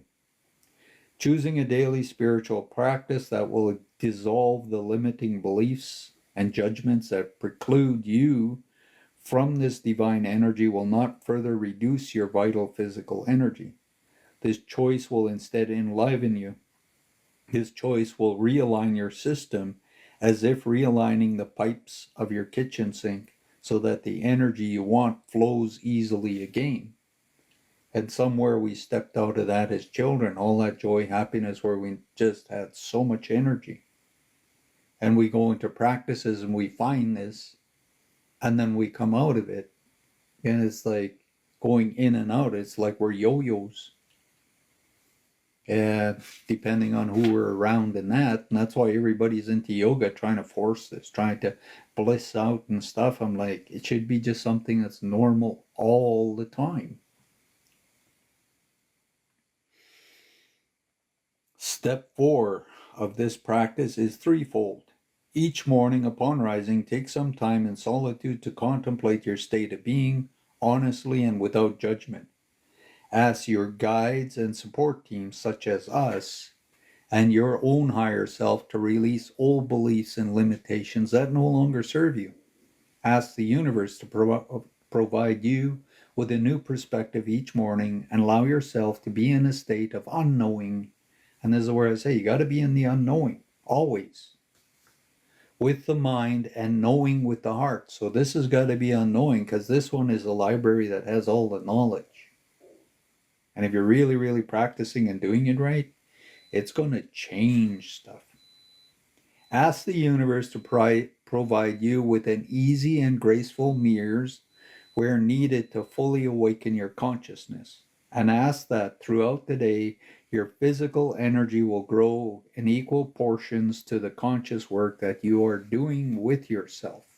So this is all, like I say, this is where you're doing all that work. Throughout the day, work regularly with the energy of love, trust, faith, compassion, grace, and gratitude. And you got to call those things in, because these things are, like I say, they're intelligent. Call into yourself, into your physical body, into your cells and your DNA, the purest vibration of these energies. You are building an energy signature in your body. You are overriding, in effect, the old frequencies and beliefs that have limited you with the full potential of who you really truly are. And this is where we're rewriting everything. It's like I've done lots of things. I've rewritten, changed all kinds of different things throughout my life. And I'm putting the things in here, and I would practice it until it changed. And I've done a lot of things, like Rachel is doing stuff, and it's shifting and changing all kinds of things. She shared that this morning with Cindy. And I'm like, wow, she's doing the work. And she's already becoming really aware of so many things. And some people are just listening to me. They've been listening to me 3 years and nothing is going on, because they don't want to do the work. They just want somebody to blink. Be aware as you go through your day of vibrations generated by each thought, word, and deed. Learn to recognize that which expands your energy and that which collapses it. Each evening, recognize and embrace in profound honor all that you have given yourself that day. And that's where you got to be thankful. Even at the end of the day, even if it was a challenging day and everything, you didn't understand it, you still got to be thankful. Because you gave that to yourself. You were meant to learn things. You attracted all kinds of stuff throughout the day to help you teach or help you see or heal past life karma or change things or become more conscious and aware. Recognize that in giving to self, you have indeed given to all of creation. Then state the intention that while you sleep, you will continue to integrate through the heart all the new wisdom recognized that day. Ask the cells of your physical heart and the strands of your physical DNA to expand to your new vibration, and that this evolution take place from all times and spaces and dimensions. So that's where you're bringing everything back in. In this way, you will replace old patterns and imprints that no longer represent the truth of who you are. Because you woke up today, you're not yesterday, you're not anything that was the past. You're brand new today. But we wake up and we try to look at ourselves from the past. And we might have a memory or something and we hold ourselves stuck there. As I go, wow, I'm brand new today. I got up. I can change. I can have all kinds of new things. But recognizing and honoring that. Ask the cells of your physical heart and the strands of your physical DNA to expand to your new vibration, and that this evolution take place for all time and space and dimension. In this way, you will replace old patterns and imprints that no longer represent the truth of who you are. Who you are will change daily, and your new frequency and communication with all of those around you will be felt throughout this universe and all others, back to the great central sun and the creator energy itself. We ask you with compassion to recognize that using these practices does not mean forcing yourself into another consciousness. Practice means allowing yourself to open to the limitless potential that already exists in each of you. So you already carry that. But you got to figure it out and be in the unknown to discover all of it. These exercises are not meant to be done sequentially, but simultaneously. After you have given one day of practice to each individual practice, practice them all in union throughout the ongoing day. Show appreciation to yourself for the work being done. Cherish your awakening truth and embrace the true you and the new world that surrounds you. In our next gathering, we will share with you the second level of awakening, and we engender in Telos. The human heart holds much more love than it can ever disperse. It encompasses the unlimited potential of divine. Imagine the changes that will take place in your world when each of your hearts is engaged without limitation in a loving practice of embracing all that surrounds you. Union consciousness can only be embedded in the fifth dimension vibration by heart, who with one another, and hearts can only love one another when they love themselves first. And you always got to first start really loving yourself. It is really, really important. Stop trying to make everybody love you. That's a really, really silly illusion. Watch little kids. Very, very selfish. They really love themselves. And like I say, they're very selfish, and they will say that. And they will argue with you because they totally love themselves till something shifts. Hey, little Mike. Hope you're doing good. I was talking about you and your partner on one of the water rap songs you were doing. I watched and listened, and I was like, wow, sometimes you guys do stuff that's really, really deep. I thought that was very, very cool.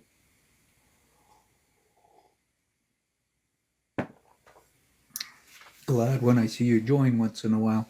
I'm doing these books called Telos, and there's a lot of things about going deeper into healing and truth and stuff.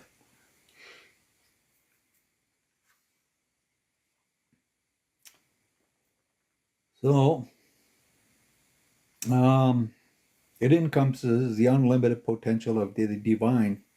Imagine changes that will take place in your world when each of your hearts is engaged without limitation in the loving practice of embracing all that surrounds you.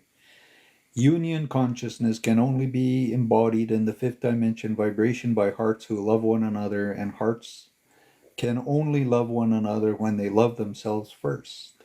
That's why you gotta, like I say, really, really want to love yourself. And I love watching kids who really love themselves and they're very selfish. Everything is theirs. It's mine, mine, mine. And they don't care. You can argue with them. And they're amazing, like the things they do. And if you could really come down to that level and really, really connect with that. It's like when a child knows you're really sick or you're hurting or something's going on, they'll just come to you and they'll just hug you and hold you, and they will change all your energy because they will open their heart and they will just allow you to receive the healing. And they're just so open to so many magical things, but sometimes we close these things off and we don't allow ourselves to see or feel. And that's where I think mothers sometimes, these things are going on, but they're so busy with so many other things that they don't recognize what is there right there with them. Right on. Yeah, buy something like that and do a wrap around that, little Mike and Funny Bone. You can say some of the stuff he guys is really, really amazing. I'm glad when I see you guys join. This is why we spend so much time and we share so much energy with you today. As you do your work with the lower mind and ego, you become more spiritually alive.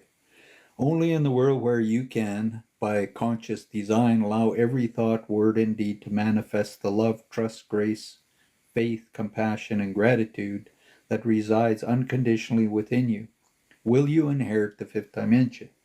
And this is really important to understand. Like, people want to talk about the fifth dimension, and like I say, here's 3D, the old 3D, and here's the unknown in the fifth dimension. And if you're really understanding everything I'm reading and trying to share with you in this, you're going to start discovering, and you're going to start bringing in an energy that's going to get you here. So when this earth, like when the natives, all their prophecies and knowledge and all the other cultures, we move through this big shift, you're going to be standing in the fifth dimension, and this old stuff will be gone. But you got to cleanse and purify all your lifetimes. You got to become the master of this. Like I say, this is the one for thinking and questioning. This is the library you go in. You go into your heart, where all the knowledge and the love and the truth from God is inside here. And that's the biggest journey. From here into your heart. That's about 2 feet. And then from your heart back to your mind. And if you were taught this as a child, if you had the right teacher, and this is where the medicine men, the healers, the shamans, they close their eyes and they question in their minds, and then they go in their heart. All the answers, everything comes up. Then they go back in their mind, and then they share that and they work with that with people. And this is how it really works. But people want to astral travel out into the universe and all kinds, or other parts of the world and things. I'm like, astral travel into your heart. Allow it to open and give you more and more answers, and love yourself and open up all these spaces.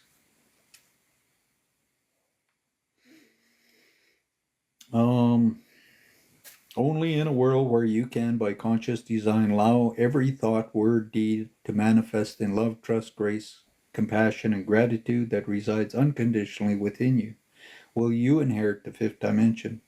It says, we wait here patiently for you.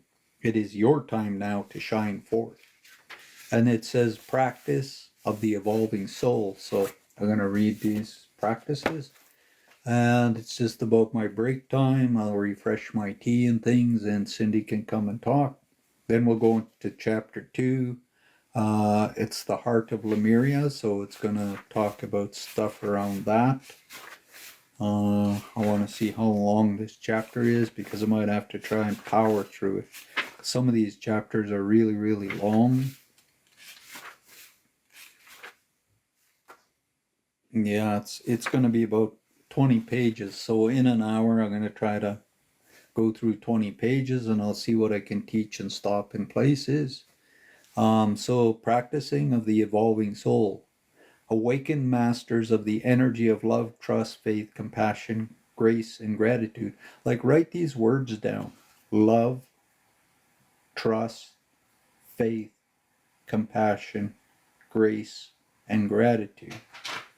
Ask for these things to come inside you, into your heart, into your mind, into your energetics.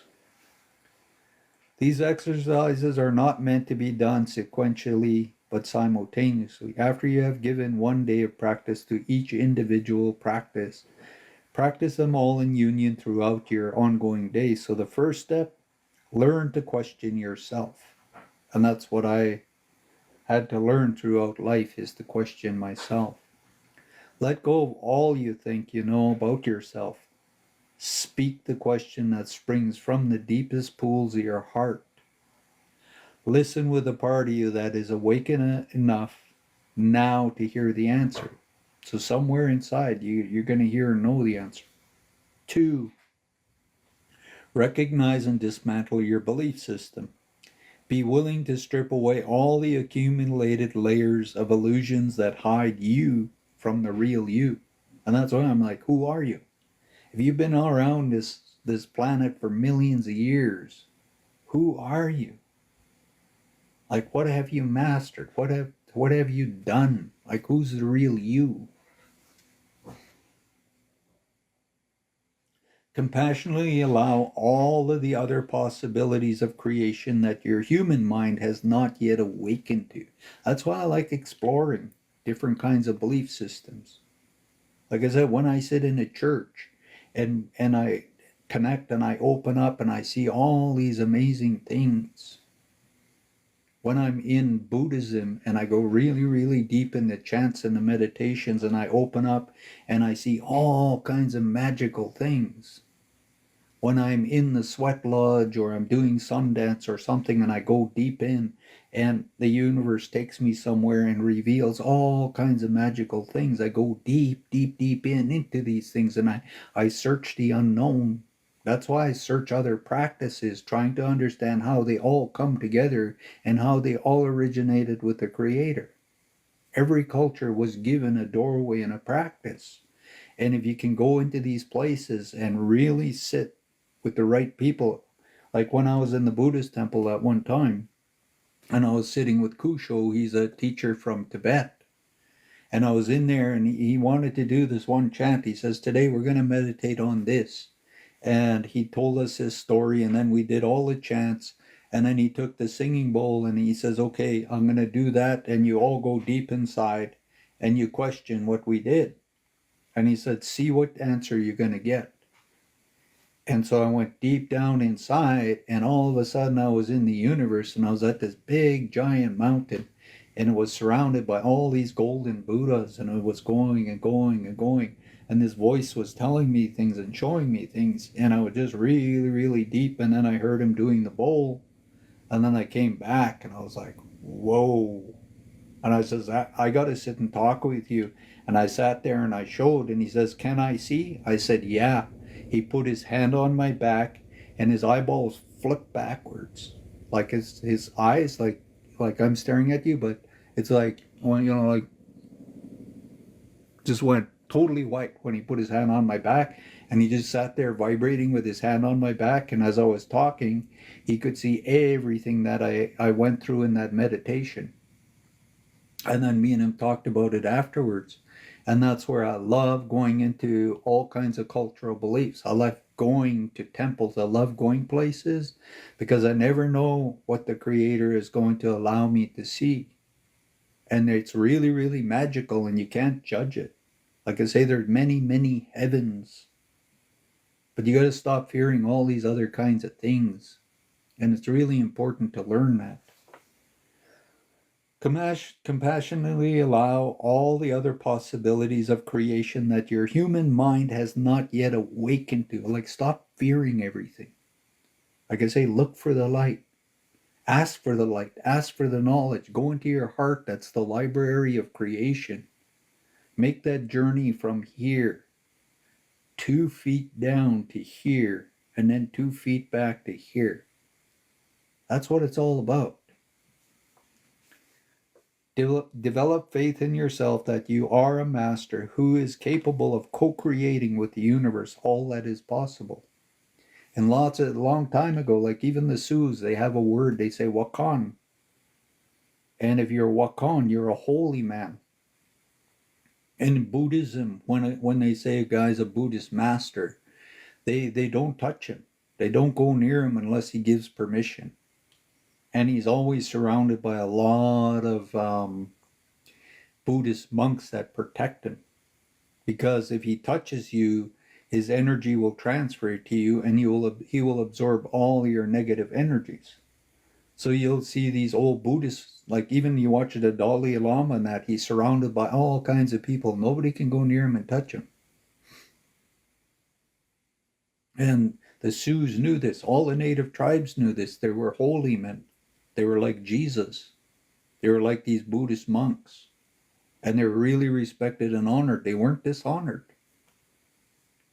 And there are people on this planet, and people want to suck the life out of everybody. And like I say, there's people that have really, really lots of energy. And they're like in the Bible when Jesus was carrying that cross, and that woman went and touched him. And she absorbed his energy. And he was like, who did that? Who touched me? Because his energy drained. And he's standing there with the cross and he's looking around. And he doesn't realize this woman had crawled. She was on her knees down, and she reached out and she grabbed his robe, and she wanted to heal. She knew if she touched him, it was going to do something. And this is where the Buddhists know. That's why a lot of the Orientals, they bow to one another. They don't touch, they don't hug, because there's a big transfer of energy. Natives, they had a lot of kinds of ways and cultures around all kinds of things, and they knew this also.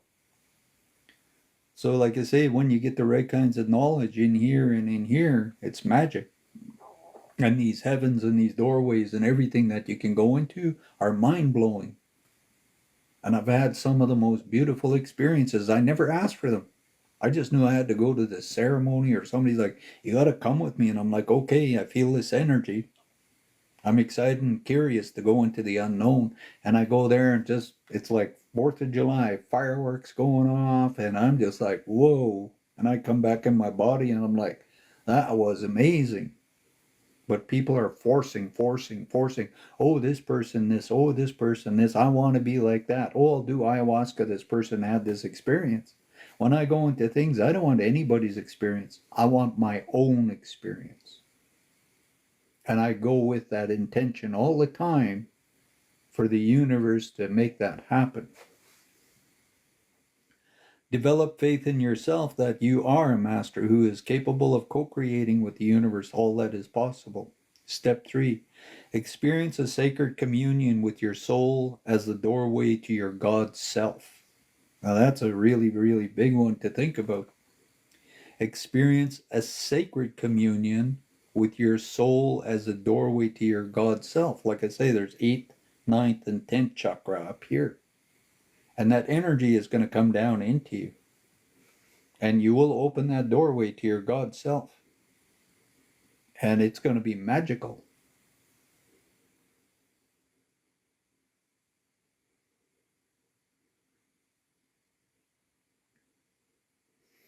Okay, make a list of the belief systems that limit you and reclaim your energy from them. Like, really be honest with yourself. What is your belief system? Why are you afraid? Why are you superstitious? Why won't you go to a ceremony? Why won't you go and sit in a place filled with negative people? Why do you gotta hide? Why you gotta pretend? Why you gotta hang out at yoga studios? Like what is it? Why can't you just love yourself? Why you gotta rely on people? Why do you have to be sick to get attention? Why do you gotta save all your money to get old and get sick and die? Like, why do you believe that? Because if that's what you believe, you will get sick and die. And all the money you've saved, you're going to spend, you're going to be broke, and you're going to have nothing. No joy, no love, no happiness, just misery your whole life, believing something really stupid. Make another list of what you know in the depths of your heart to be true about yourself. Like all amazing things, like, man, there's so many amazing things about everybody. But sometimes we never see that for ourselves unless somebody shares that, but then we will still push it away. Some people are beyond beautiful, amazing, but nobody ever really sees that, and they can't see it themselves either. Make a list of judgments you hold about yourself. I mean, I did that in the past. I didn't think I was good enough. And like I said, I went through all kinds of things, and getting stoned and drunk and going to Skid Row trying to get killed and everything because I didn't think I deserved to live. And I was my worst prisoner, worst punisher, worst judge, worst everything. Man, I judged myself harshly. And anybody that did bad things, I saw them better than me. I could never see the good in me, no matter what anybody told me. And the more harder I drank and got stoned and everything, and like I say, I couldn't shut off my abilities and that. And there were times when I did go to Skid Row hoping I would get killed. I would go in the bars, I would go in places, and I'd try to find somebody that would kill me. And like I say, I was my own worst nightmare. And this is where we got to look at all of this and lift ourselves because of the residential school, what was done to the natives for 500 years.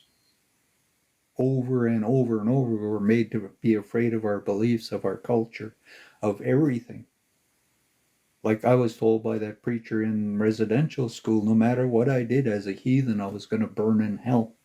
He said, no matter what you learn and what you practice, anything on this earth, that God's going to let the devil come and take you one day and take you to hell and burn you. And I'm like, why? I'm just this little kid and this guy is screaming and I'm terrified. My mom's not there, my dad, my granddad, nobody is there to protect me, and this psychopath is putting this crap in my head.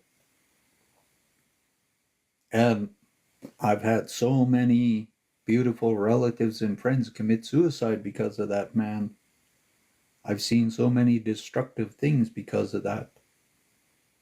And I managed to survive and pull myself out of that. And I found the truth. And I found how I can love myself. And I found I can sit anywhere with anybody. And I can share knowledge and I can have experiences. And I know there's many, many beautiful things in creation. I try to share and help people understand that.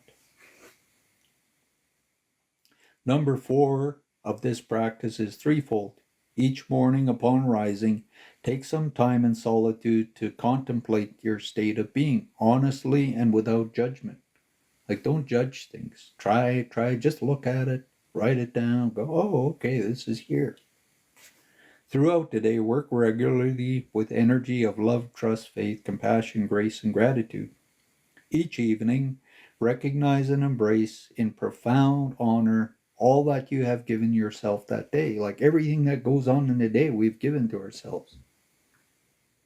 And we've manifested it for all kinds of things.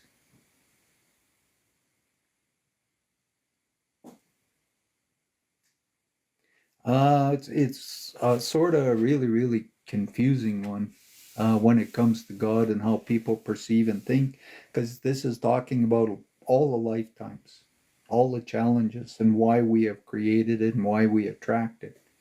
And like I say, depending on what kind of healing modality you're in with the New Age healing and practices, like I say, there's lots of different kinds of opinions.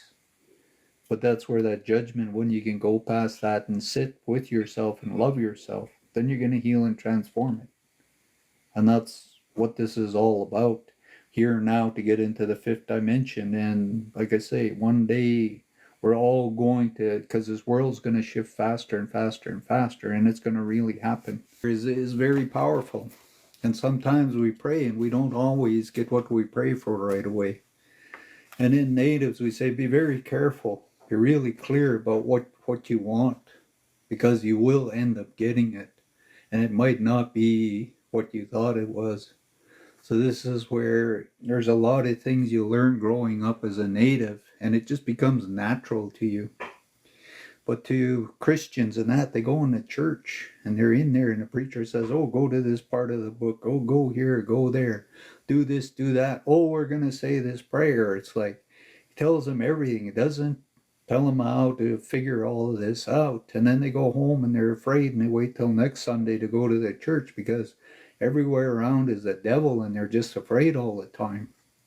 And they're always trying to see or find the devil. And it's like, you got to change that. And that's why I like these books. It gives you all kinds of understandings that'll change, shift, and open up your reality in so many ways. And that's where you pray, you ask, am I meant to do this? Because if you're really meant to, it's going to manifest really fast.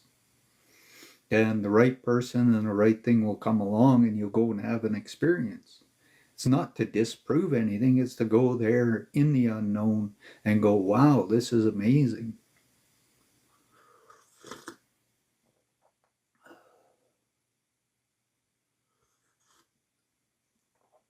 Okay, start on chapter 2, Heart of Lemuria.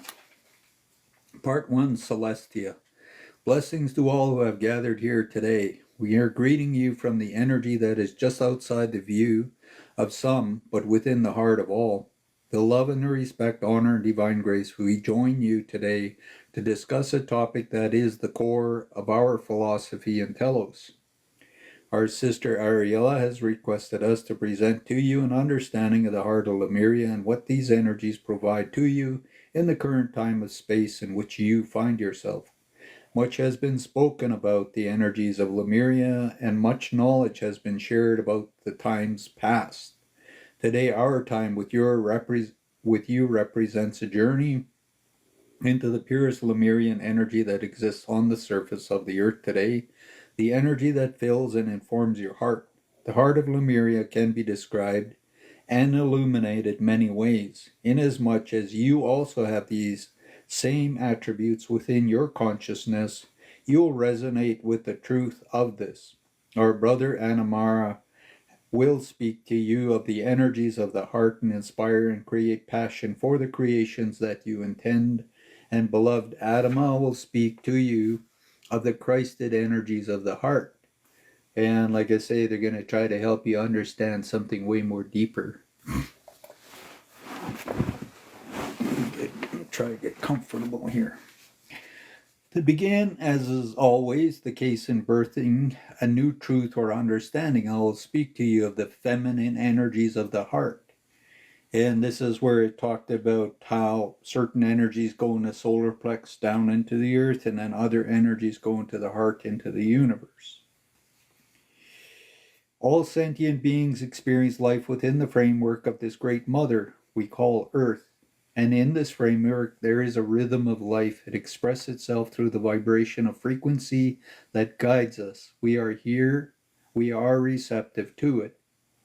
On the surface of the earth, each emphasis has been given to the qualities of the mind. The pure energy of the heart has been forgotten and replaced by an active extension of the intellect of all things. The mind has become an active force in your evolution rather than a passive structure and a tool that was originally intended. That's why the mind, like I say, it's holographic. And over thousands of years, they programmed our mind wrong, and we want to clean it up and program it right. The mind has become an active force in your evolution rather than a passive structure and tool that was originally intended. The mind's original purpose was to be a facility to serve a service to the heart and not the other way around.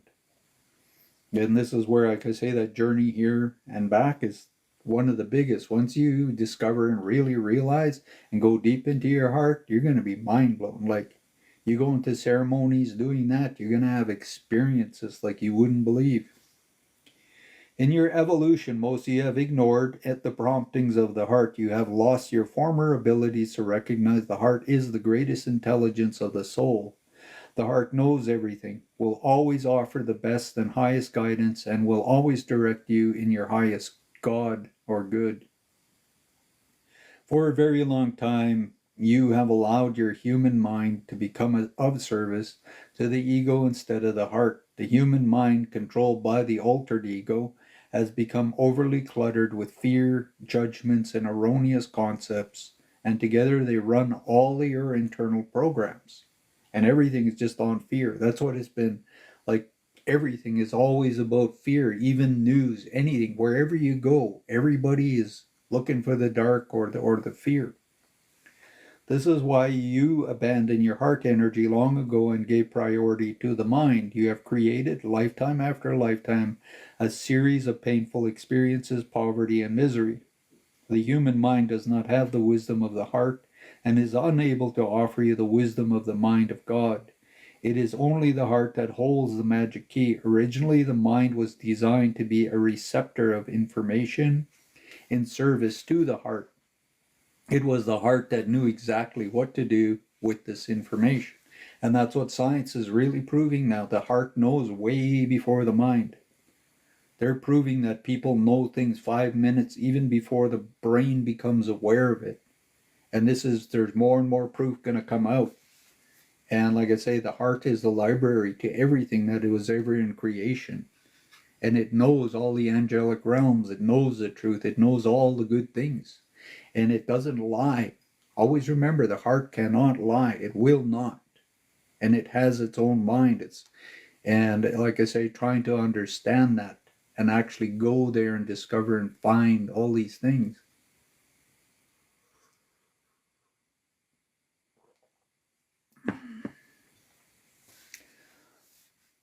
The practice of the heart of Lemuria begins with a return to the origins of your consciousness, and where passive mind surrenders to the active heart that trusts has created the human conscious expression itself through an ego or mind that was informed directly by the logos of the heart of divine. The mind itself was a wondrous tool and was utilized to learn and analyze the myriad sensory inputs that the evolving human experience.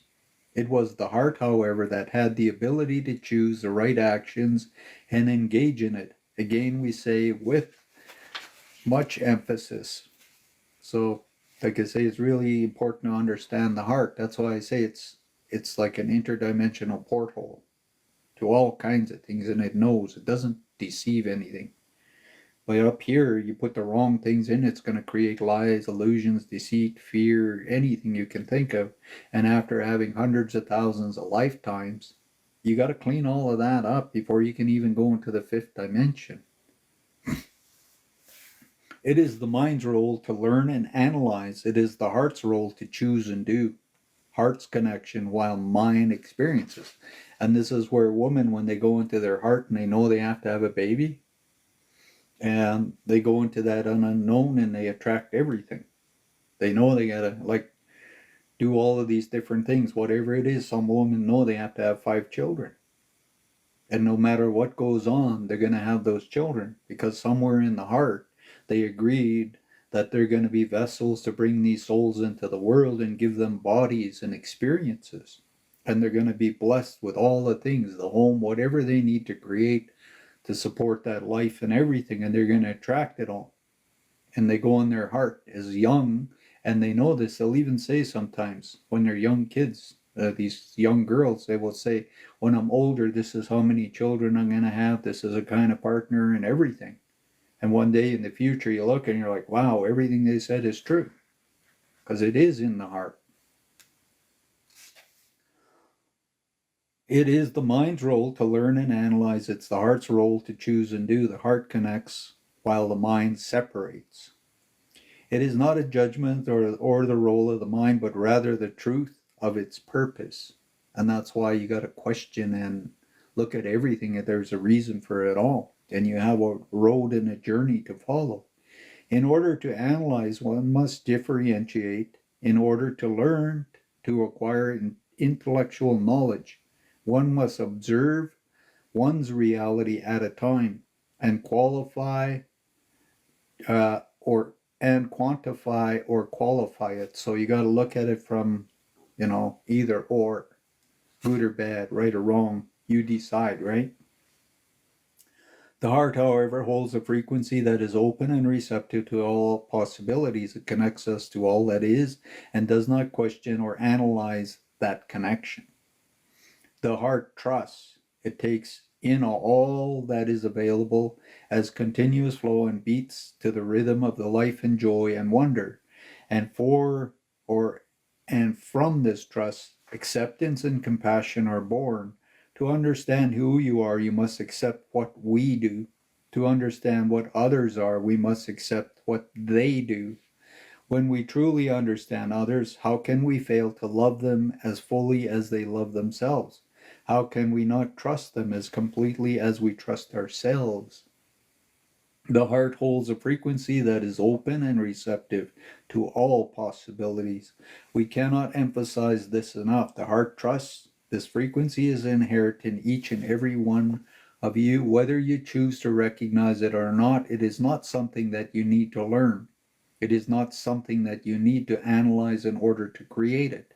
It is not something that you need to clear out space for or open your heart wider for. It just is. It's like when I went into that first sweat lodge and that energy, there was something. And I was scared after the first round. I was freaked out. Because, like I say, I was abused when I was a young guy. And then being anywhere with men that, are naked, and it's like, and you're in this sweat lodge surrounded by men in the darkness. but I was in that fear, but there was something else. And I came out and I laid on the ground and they said round 2, round 3, round 4. And after the 4th round, I'm like, whoa, whatever this is, I got to figure this out. I got to know what this is, whatever this unknown is. And I had to sit in my fears, and I went through lots and lots of stuff. And I learned, and like I say, I discovered so many things. To reiterate, that what we hear most often here in Telos from you, the Lemurian brothers and sisters, is when will the veil lift? And people are always saying, when, you know?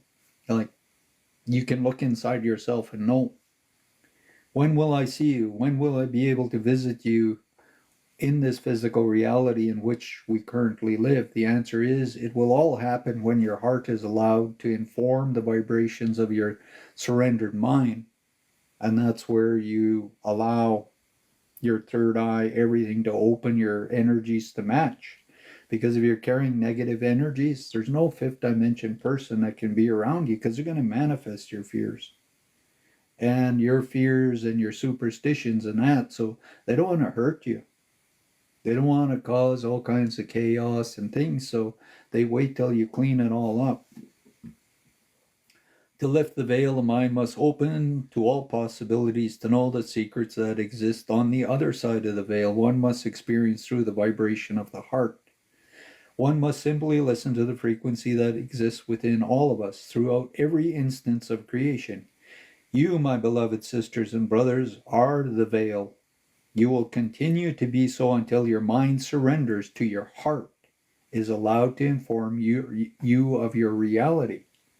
So when you finally connect this to this and figure that journey out that you've been chasing everywhere all your life, and you're exhausted from running all around doing that, it's going to give you all the answers. It's going to do a lot of magic.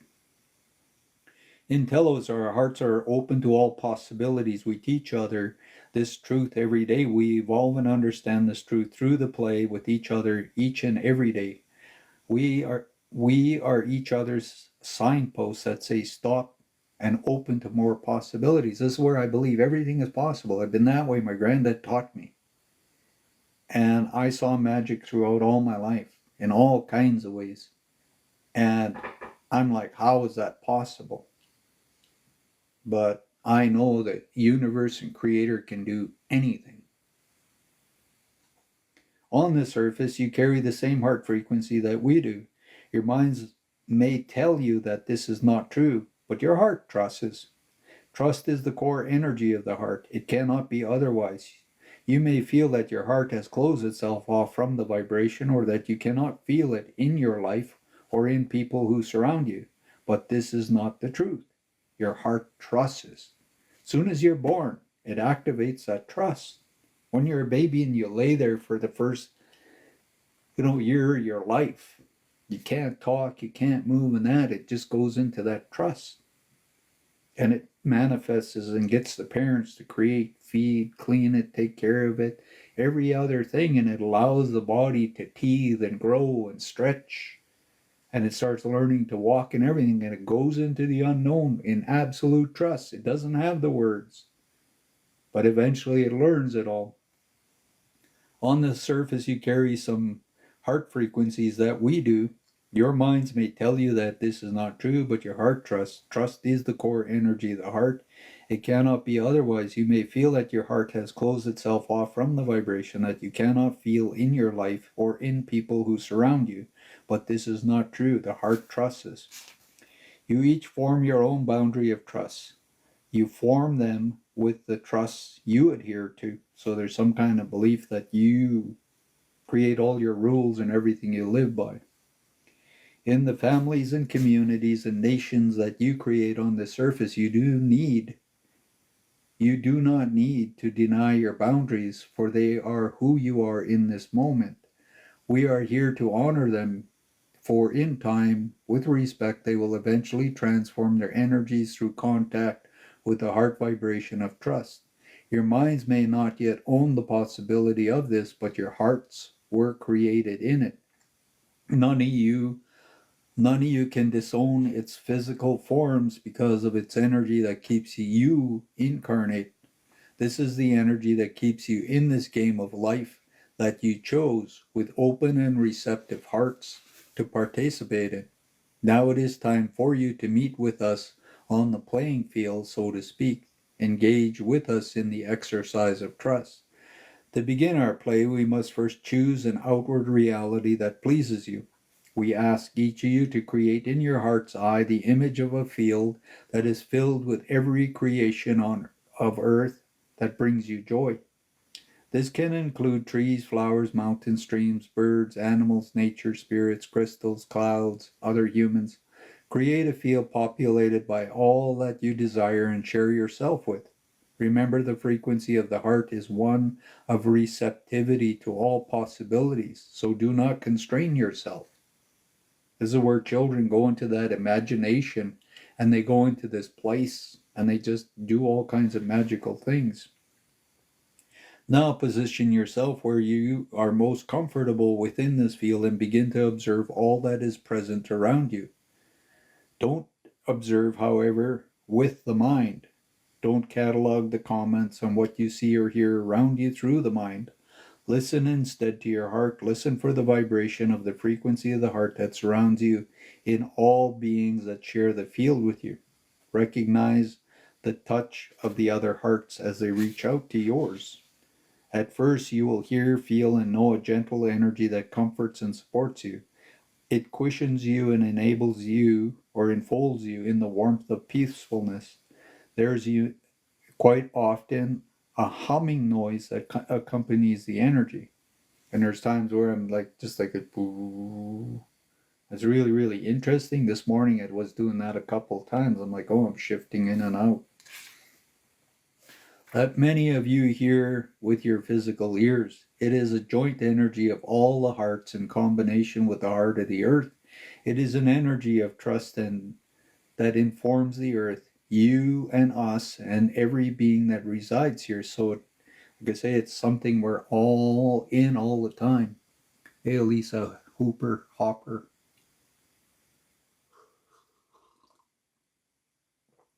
Like, allow yourself to feel that shift in energy because you can when it starts humming. You're going to feel yourself like shift, and it's like, whoa, what was that? And you pay more and more attention to it. Don't fear it. Get excited and curious about it.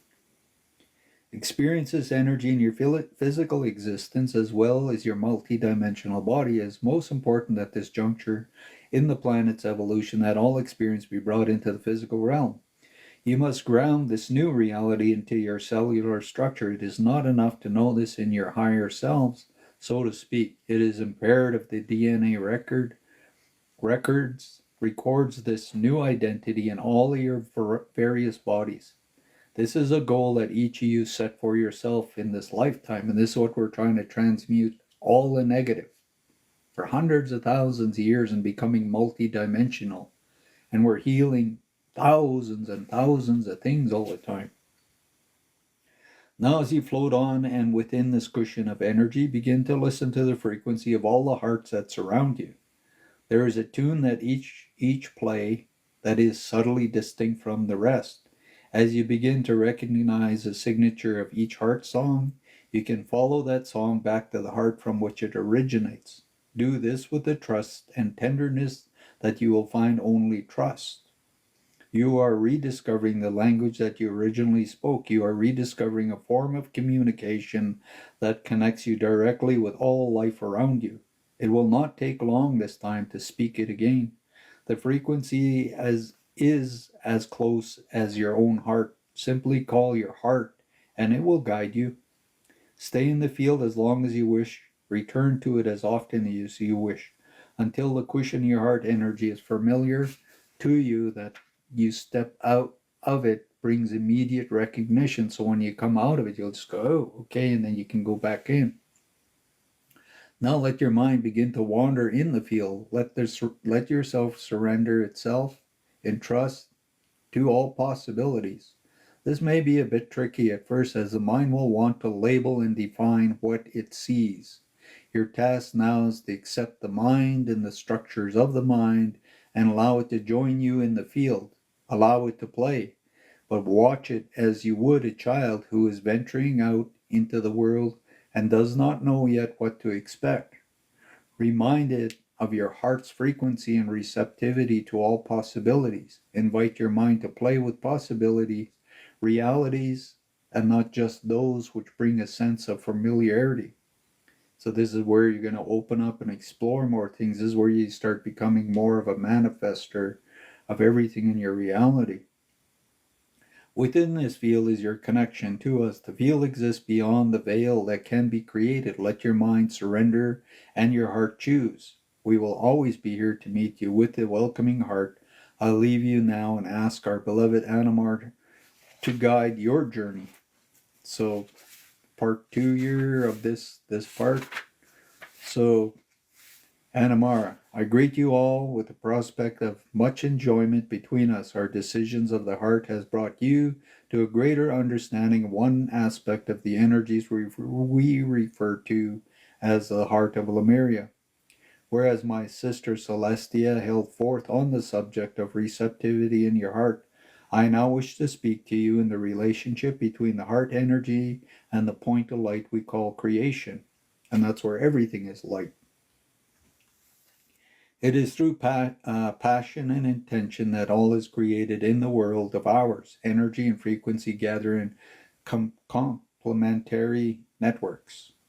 The grid of energetic magnetic energies called by many includes us, lattice energy, holds the structure of universal energy. It is through this grid that all beings present themselves to the universe.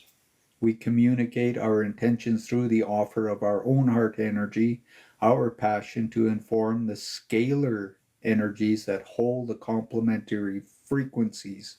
These scalar waves fill the void between the grid. And scalar waves you can get from a Rife machine or what's the other one? What's the one that Betty has? Biofeedback. And it takes this universal scalar energies and it can heal and do all kinds of stuff.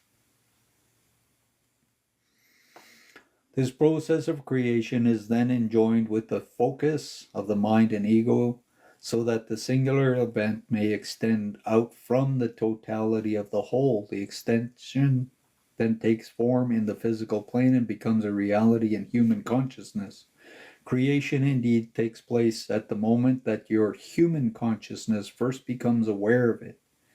With each and every thought, the energies of the lattice and the scalar meet together, form a point of light that is then expanded. If you so desire, this cycle of heart to mind to heart is lightning fast, and much of the time you are not even aware of it.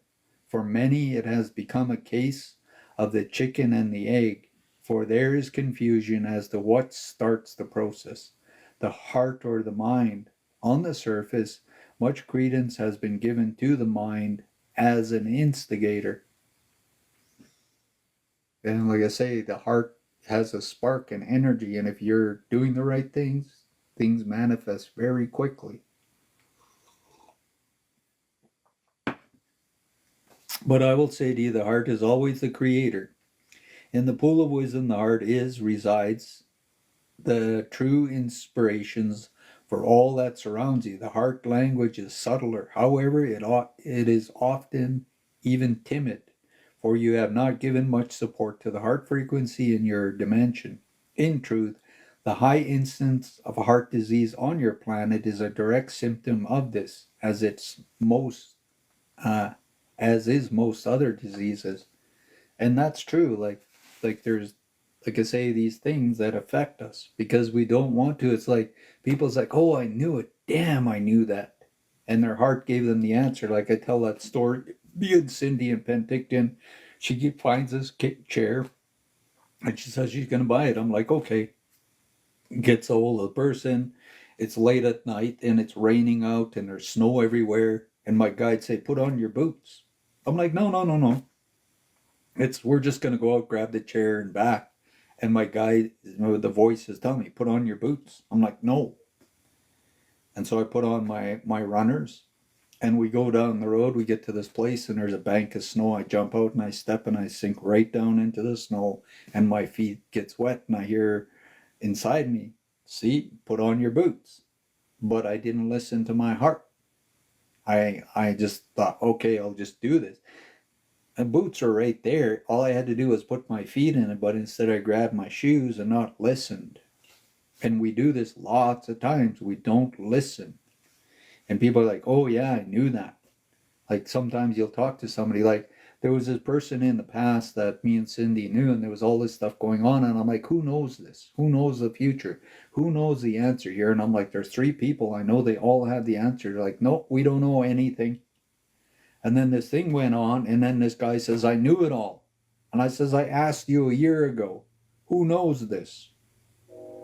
And then afterwards, this other person and this other person, they all knew this. And I could see this, and I knew the outcome. And I'm like, okay, which one of you know this? And I'm like, you guys all have this answer. But they went through all of this stuff, and I'm like, why didn't you just say you knew this instead of us doing all of this stuff?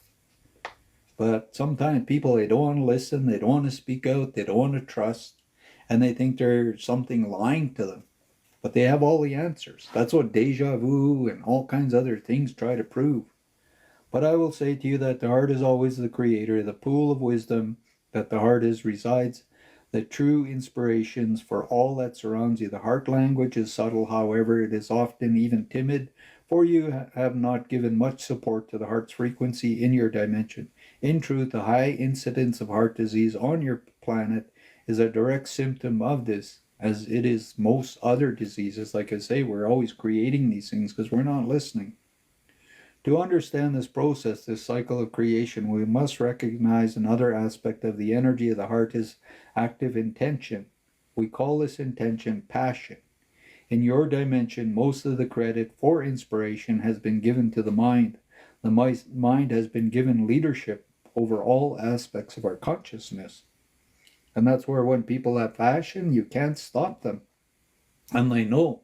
And they will manifest and create businesses and be successful in everything. And the heart is that. In your world, this leadership of the mind over the heart has led to strife, both internal and external. The leadership of the mind leads to separation instead of unity.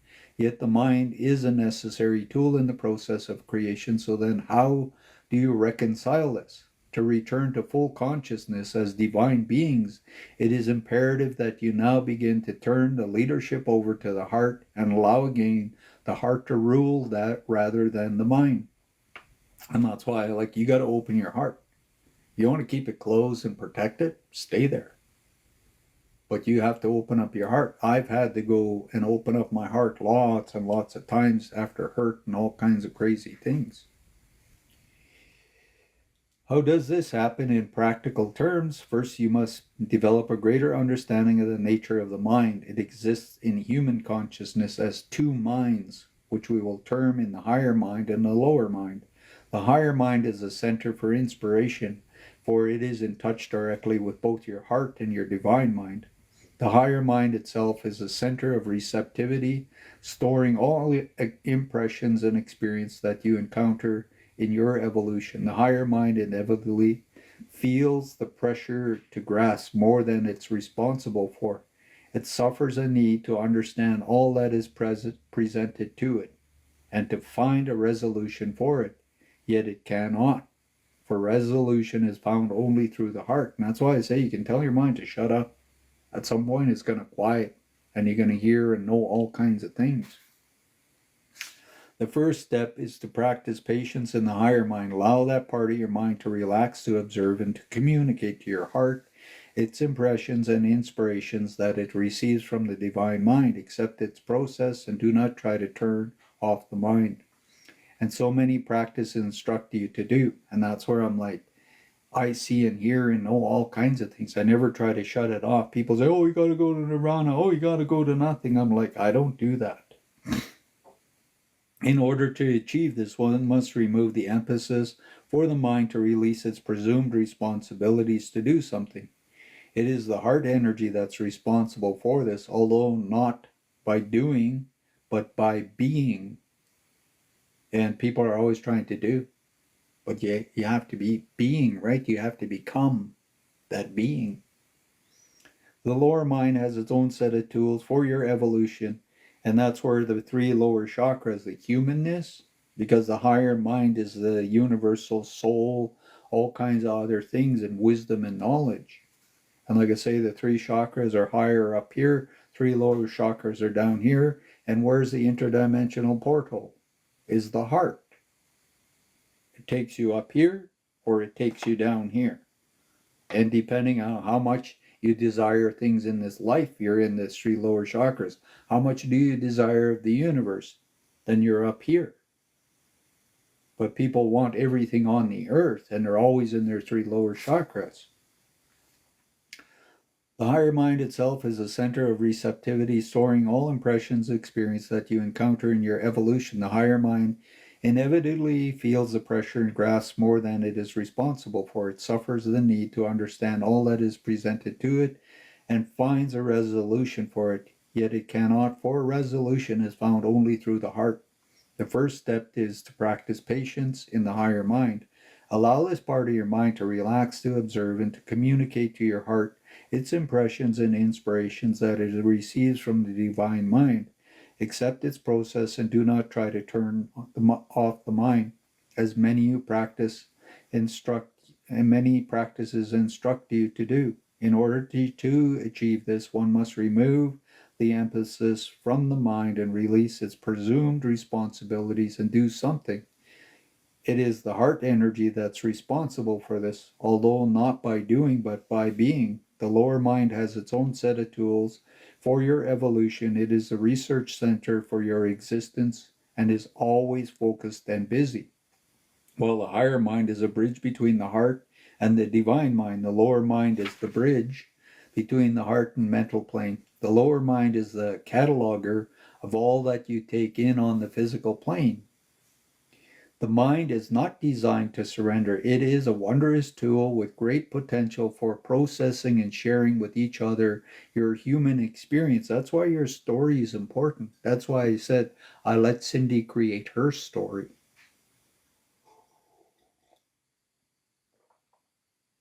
Yeah, Lisa Hooper. The heart is an interdimensional porthole, and the mind is like a holographic machine, like a TV or a radio.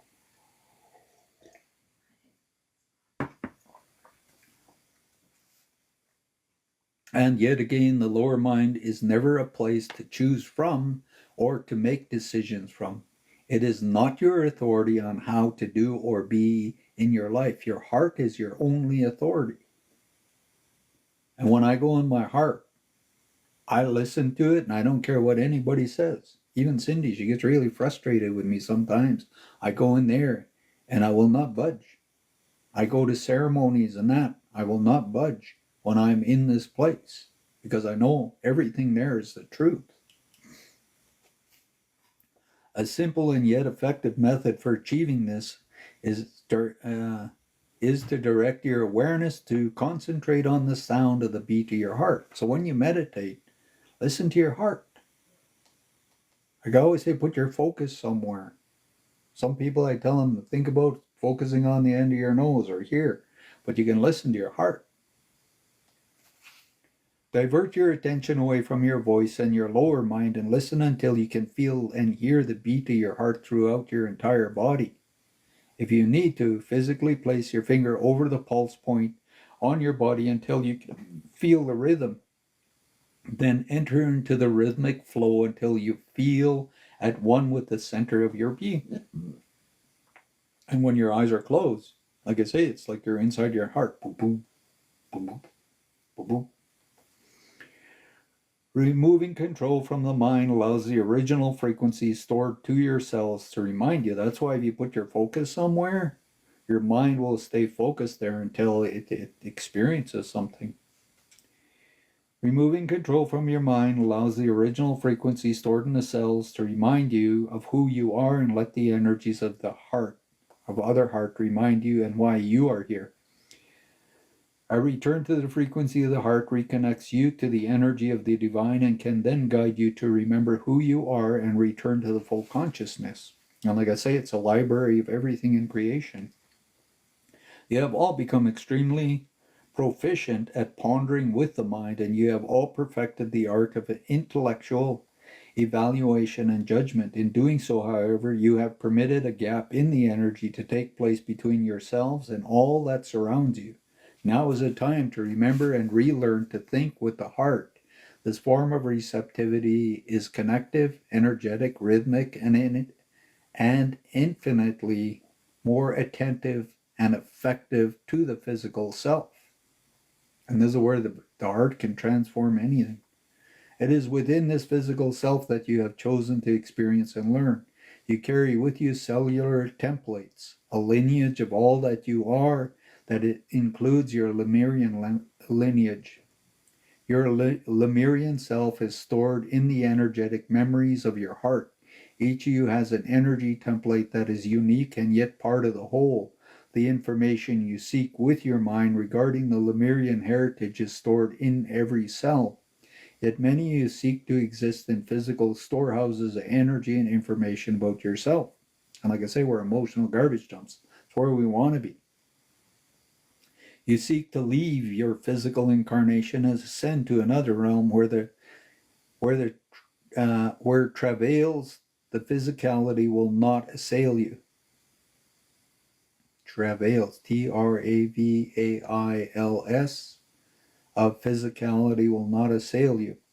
Yet we say to you with all certainty that all you need to transcend is the separation that you feel residing within the physical body that you have ceased to love. Heart energy keeps you in an incarnation, so you keep reincarnating until you figure it out and you decide to become something different.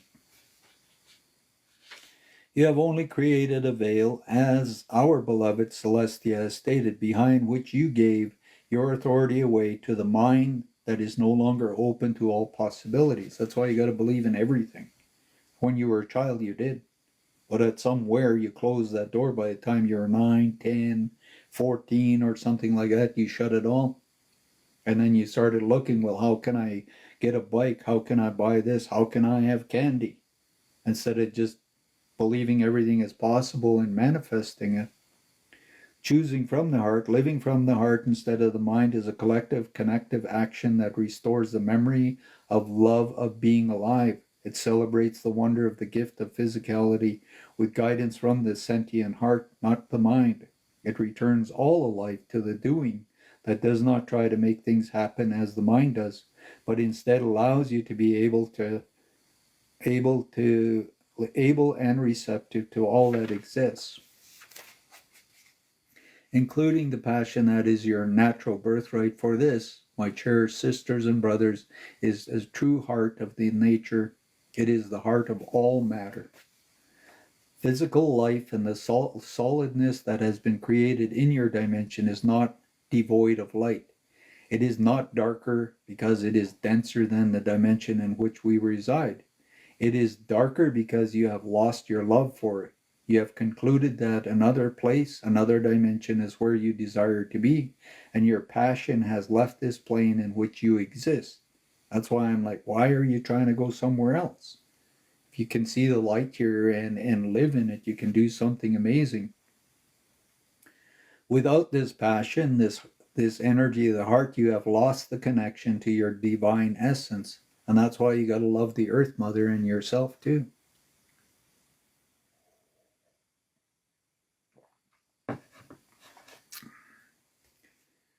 You have transferred authority to others to master whom you believe to be more evolved and more enlightened than you. That's why I'm like, why do you pray to the Dalai Lama? Why do you pray to all kinds of things? Dalai Lama is a human being. Why do you have all kinds of gurus and avatars all over Europe? Everybody's searching for gurus and avatars to worship, thinking that somewhere they're more special. I'm like, God made you special. That's like even natives, all the cultures all over the world is searching for something.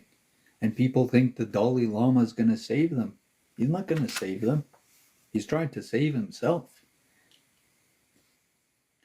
You have transferred authority to others to master whom you believe to be more evolved and more enlightened than you. You have made us in Telos your gods, much as the ancient Romans and Greeks did. But we are not any different than you are. All that we are resides within the cells as well. The only difference is that we recognize it fully and love it unconditionally. We also share it with all of those surrounding us. We speak to each other from the heart, and we store the imprints of our heart with all experiences of ourselves for our lineage. We follow the practice of being that is different from those practices that many of you follow, which are primarily mind techniques. What we do is not based on meditation. That's why I say you don't have to meditate. You can pop in and out of this. Kids do it all the time.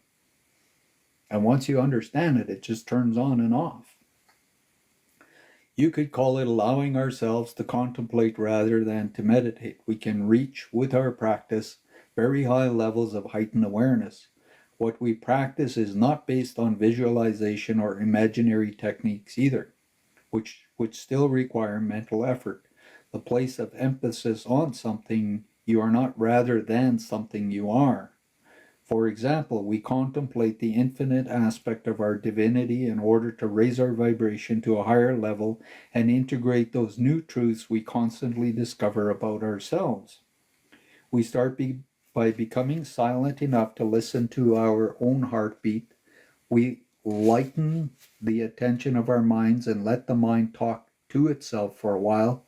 Then we allow our receptivity to expand to all that is around us. We don't tune out of the world around us, but instead tune in with all our senses by becoming one with the flow that is around us and within us. And this is what people don't do. It's like me, I feel everything around. When I'm meditating with a group of people, I allow myself to feel and know everything that's going on. People don't. People shut down. They pull all their energy and they just about suffocate and stop breathing. The heart has its own emotional intellect. It senses and records all that it impacts it. As it becomes entrained to the gentle energetic waves of nature, which the physical world around it, we know with complete consciousness that we have contacted the world with our own hearts. When you go to sleep, you surrender and you feel all things around you. Everything that goes on, you feel it while you're sleeping. And if anything goes on, you will pop awake real fast. You'll be in your body. But soon as you know everything is safe, you'll be out of your body again and you'll go into surrender. And if you live in a neighborhood, you're aware of everything in that neighborhood. But anything strange goes on, bam, you're in your body. And it's fast, like lightning, boom. We allow the heart lessons that are around us in every moment to inform us. We store them in our cellular memory. We shift time for when the heart is tuned to the inherent frequency in the present moment and in the flow of all that is. Self, time, and space are united in oneness. That's where everything collapses into one. Lastly, we send our heart lessons out to the world around us, for in truth it is true act of creation. It is the true doing and being which informs all of our existence and yours. The inspiration and passion of the hearts are bonded to the inspiration and passions of the divine. The attention of the mind is then focused on it, for where awareness goes, so does the energy to sustain it. And finally, the creation is anchored into the cellular template of the physicalities wherein it takes form. The point of light that blossoms at the intersections of the soul touching soul, of heart energy touching heart energy, receives true expressions in the physical world. Follow this practice of heart and mind. Allow your being and your consciousness to connect with the heart of Lemuria once again. You will find yourself in a paradise that you are yearning for. We greet you, as always, with our hearts open and receptive. And I thought I might be able to finish this chapter, but, well, let's see where I'm at here. If you guys are up to it, I'm going to do six pages as fast as I can read it, okay? It's already noon. So part 3, Adama. Blessing to all attendees today. I beckon you to the hall of great temple of knowledge in Telos, contained within the walls of the library or the Lemurian lineage. a storehouse of experiences in crystalline form. These crystals come in all shapes, colors, and sizes. Each has its own frequency in order to best represent and express the information that it holds. We invite you here so that you may recognize the truth of the vibration of this place, for it is the mirror for you. It is the duplicate of the temple that resided within your physical body, in the crystalline cellular structures that you inhabit and maintain. Within your field of consciousness, I ask you in this moment to connect with the energies of the crystal grid of the planet, so that we may all be connected together, and as we continue our exploration of the heart of Lemuria. Today I wish to speak to you on the nature of forgiveness, which is the greatest truth that one can derive from the practice of the heart of Lemuria. Forgiveness is the nature of the Creator and the Divine. One of the key aspects of spiritual and emotional nourishment is forgiveness. And even deeper than that is the level of divinity that recognizes, state, and lives the truth that there is nothing to forgive. You cannot create this truth. You can only discover it. And that's the truth about forgiveness. Because once you understand the real truth, something just shifts and changes. But as long as you're in judgment, that never happens. I'll read that again. The one key aspect of spiritual and emotional nourishment is forgiveness, and even deeper than that is the level of divinity that recognizes, states, and lives the truth that there is nothing to forgive. Because everything has something to be learned. That's why once you really get to this point, you're going to realize that. And it's really, really hard to teach and help people understand this. You cannot create this truth. You can only discover it. You have an opportunity to now learn this truth for yourself, and the Great Earth Mother has the opportunity to live this truth with all of us. Many of you have reached a place in your spiritual path where the traumas of the past experience have brought you to a juncture. This crossroads holds anger, grief, sorrow, shame on one side, joy, wisdom, love, creativity on the other side. And this is where we get stuck. Like I say, you get stuck in the past. Like I'm not stuck in a residential school and when I was on the streets and that. I can visit there, I can share stories, I can share all kinds of things from my life, but I'm not stuck there. I'm trying to focus on the future, and I'm trying to find the joy, the wisdom, the love, the creativity, and truth in everything. Because when I fully understand it, I don't have to do anything. It's all forgiven. So it's a real conundrum. Like I say, this is where things get really convoluted and crazy, and people get very confused by all of this. Shame is an illusion that there is something that Okay, I'll start over again. Shame is the illusion that there is something that you can do or that someone else can do to you, which is wrong and for which there is no possibility for redemption or forgiveness. You have been taught this as a society and as a race. You have been taught this through most religious traditions and belief systems, and they want to find shame, even as a little child. Something there that just, like I say, you carry all your life and you hide and you stay afraid. Like Roman Catholics, little boys and girls. You got to go to confession. You go in there and you got to tell them a sin. And as a child, you haven't done anything wrong, but you got to start creating lies. And you got to lie that you did this and you did that so you can say your rosaries and confess so the Pope can give you permission to go to heaven and be connected to God. And all churches taught this to children, so we had to learn to lie and we became ashamed.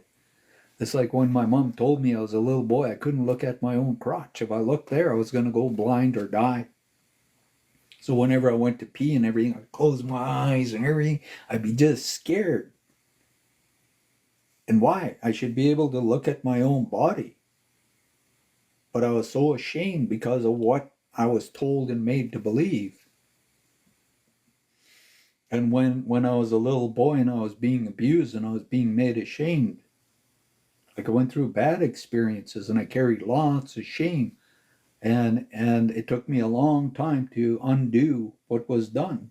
I had to deprogram myself and program in what was right. Like I said, there was a cousin of mine and his mother one day was over at his house sitting there, and his son was playing, and he took off his diapers and started, looking at himself, and that she freaked out and started screaming at him, and he grabbed his mother and ran her out the door. Said, "You don't ever come in here and say that to my child. This is what you did to me, and it messed me up." And that kid was traumatized. Right, freaked right out, just screaming and crying because of that. Like I say, they're stupid things. Shame is the illusion that there is something that you can do, or that someone else can do to you, which is wrong, for which there is no possibility of redemption or forgiveness. You have been taught this is a society, and as a race, you have been taught this through most religious traditions and belief systems. The truth is that in the past, events happened that you didn't have the wisdom at the time to understand. There are no victims in this dimension or in yours. We all choose to incarnate here and experience the full spectrum of the physical expression of the divine. We are all divine expressions of the Creator, spending eternity being conscious and experiencing. Our desire for experience has encompassed every facet of the Godhead. When we first incarnate as God beings and as Creator gods, our experience was very close to that of the Creator. In the beginning, as the veil between us and the Creator was thin as possible, then the souls became interested in deviating and distancing themselves from the experience of being the Creators, wanting a deeper experience of not being God, so they could gain a greater understanding what it is to be God. That's why we separated and went into this crazy low place we're in. From these experiences, we created great and greater amounts of unknowingness and greater amounts of confusion.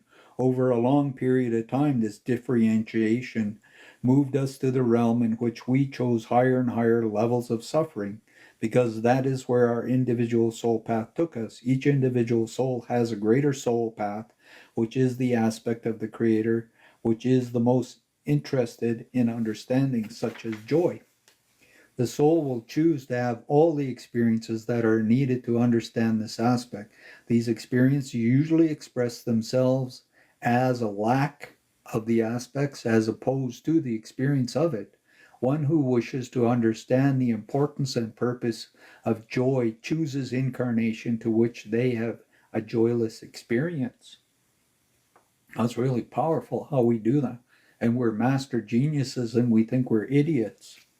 All of these experiences that we have chosen have become a part of our cellular memory. They become patterns in our genetic information. Together, our genetic lineage become a part of the fabric of the earth's heart and soul. For her evolution, her ascensions have also been a part of your journey from incarnation to incarnation. Throughout all the civilizations of earth, we have traveled this path. We have experienced cataclysms and redemptions. We have created density and physicality and witnessed miracles. We have walked this earth as masters of light and love and as slaves of violent emotions. We have all been healers and we have all been murderers. It is a time to forgive ourselves for all that we have done and all that has been done in our name. Now is a time to connect again to pure frequency of your heart, the heart of Lemuria, the heart of divine. For within this frequency lies the essence of forgiveness, and within the essence of forgiveness lies the truth of your divine essence. We have witnessed so many of you crying out that you are still trapped behind the veil, that you cannot be in touch with your family, friends on the other side of the veil. You complain that you cannot gather us and share in our lifestyle and community, which seems to you to include much more ease and grace than the one you are currently part of. But I will say to you again that the only veil that exists is the one you have created, the veil that you still experience in the veil of your fear, your erroneous belief systems, and your sadness. It is not the traumas that you have suffered over the course of your evolution that cause you your pain today. It is your willingness to touch your pain. It is your unwillingness to experience the fears and sadness and nourish your pain with forgiveness. The act of forging the self as a beacon that brings you back to pure frequency of heart of Lemuria rather than comforting your pain. You long for things to be otherwise. You turn from your pain rather than towards it. Everybody runs away. Everybody blisses out and does stuff instead of sitting in and saying, I want to clean this up. How many more years am I going to do this to myself? Why am I going to torment myself? Why am I going to harm myself? Why am I going to deprive myself of this? Give yourself permission to feel again and rediscover the heart vibration where you are now. Behind your veil, for most of you, your fear often feels like they will cause your heart to stop or will make it beat faster. The sorrows and sadness you hold within cause the heart to feel as if it were breaking. In every physical term, offer to God your broken heart, if you may, and allow the divine within your sacred heart to bring the healing. That's why I say make your heart a sacred temple with every good thing. In truth, it is your mind that is taking you a little deeper into the reservoirs of emotion that you have encountered throughout your lifetimes. But the mind alone cannot accomplish that type of healing. The heart frequency is what guides you through this seemingly minefield and nourishes us with love of the universe. Each time you give permission for this to happen, you are connecting to your cellular memory again. You can move the fear or the sadness out of your physical structure, out of your DNA genetic lineage for all time and space. You can start feeling your body in ways that you have not felt before. It can be a general feeling or more connection to the body.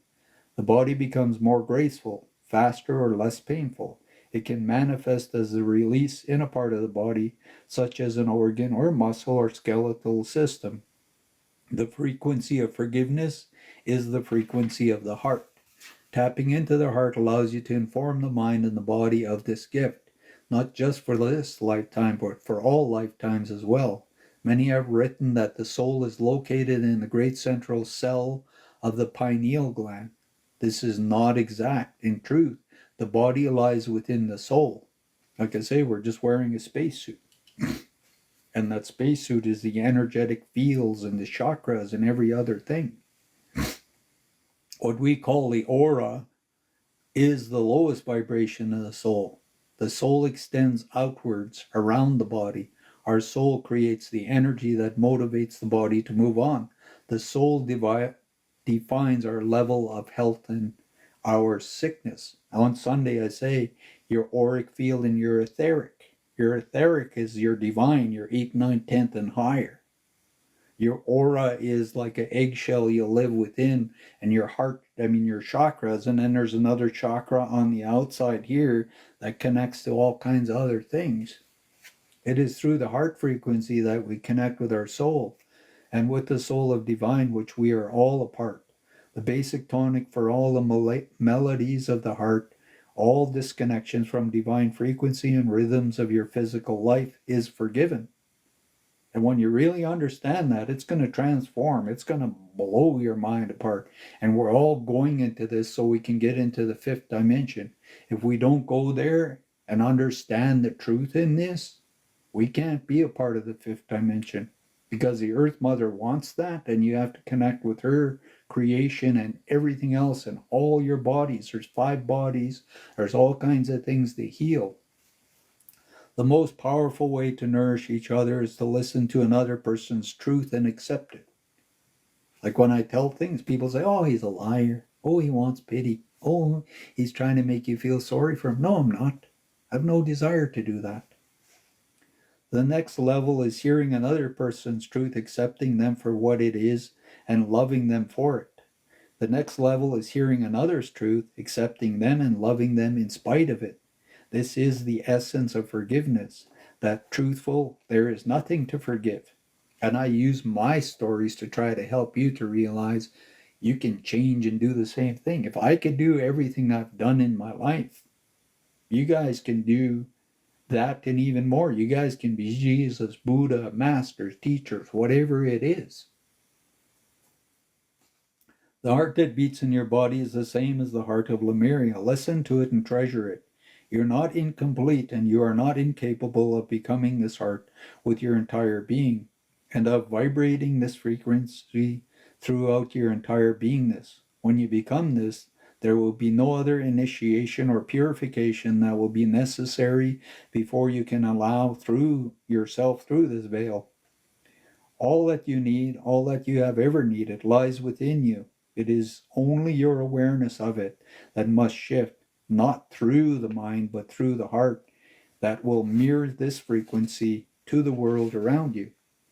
Your awareness has been focused until now on the veil of duality, which was created by nature of the mind and not the heart. The mind awareness will always seek to qualify and differentiate, to judge one against the other. It will see anger and distrust because it also sees love and calm. It will see arrogance and greed, but it also sees mercy and generosity. The heart, however, is aware only of unity, which is the production of unconditional love and forgiveness. Forgiveness is what allows you to stop eluding the pain that has been there for so long. The light of awareness will enter into those parts of your soul that have long been regulated to the shadows. You will no longer be able to deny yourself entry into the heart of Lemuria that exists around you without the veil at all times. And what will it be like to awaken free of all the veils, free of judgment and remorse, free of fear and sadness, free of desire of everything and anything to be different, free of the feelings of shame and unworthiness, free of the illusion that you are not God? We're all God. It will be like your heart has burst into a realm of infinite possibilities and infinite joy. You will discover that everything that you have ever desired has been there all along, and the world around you will hold the same frequency, and we will be there to greet you. May the love and the divine show itself in each of you in the vibration of your heart, and may the heart of Lemuria shine on the earth through all dimensions of time and space. This is our greatest wish for you today. We thank each of you for entertaining this possibility, for joining with us in love and unity. Until we speak again, I am your friend Adama. And this is where you got to believe everything is possible, totally beyond anything. Like I say, these are steps, and it's how the fifth dimension season is trying to help us to realize and do all of this. I hope this is all making sense and really, really helping you all. I'm trying to find ways to get that in your mind. I'm trying to share and do things.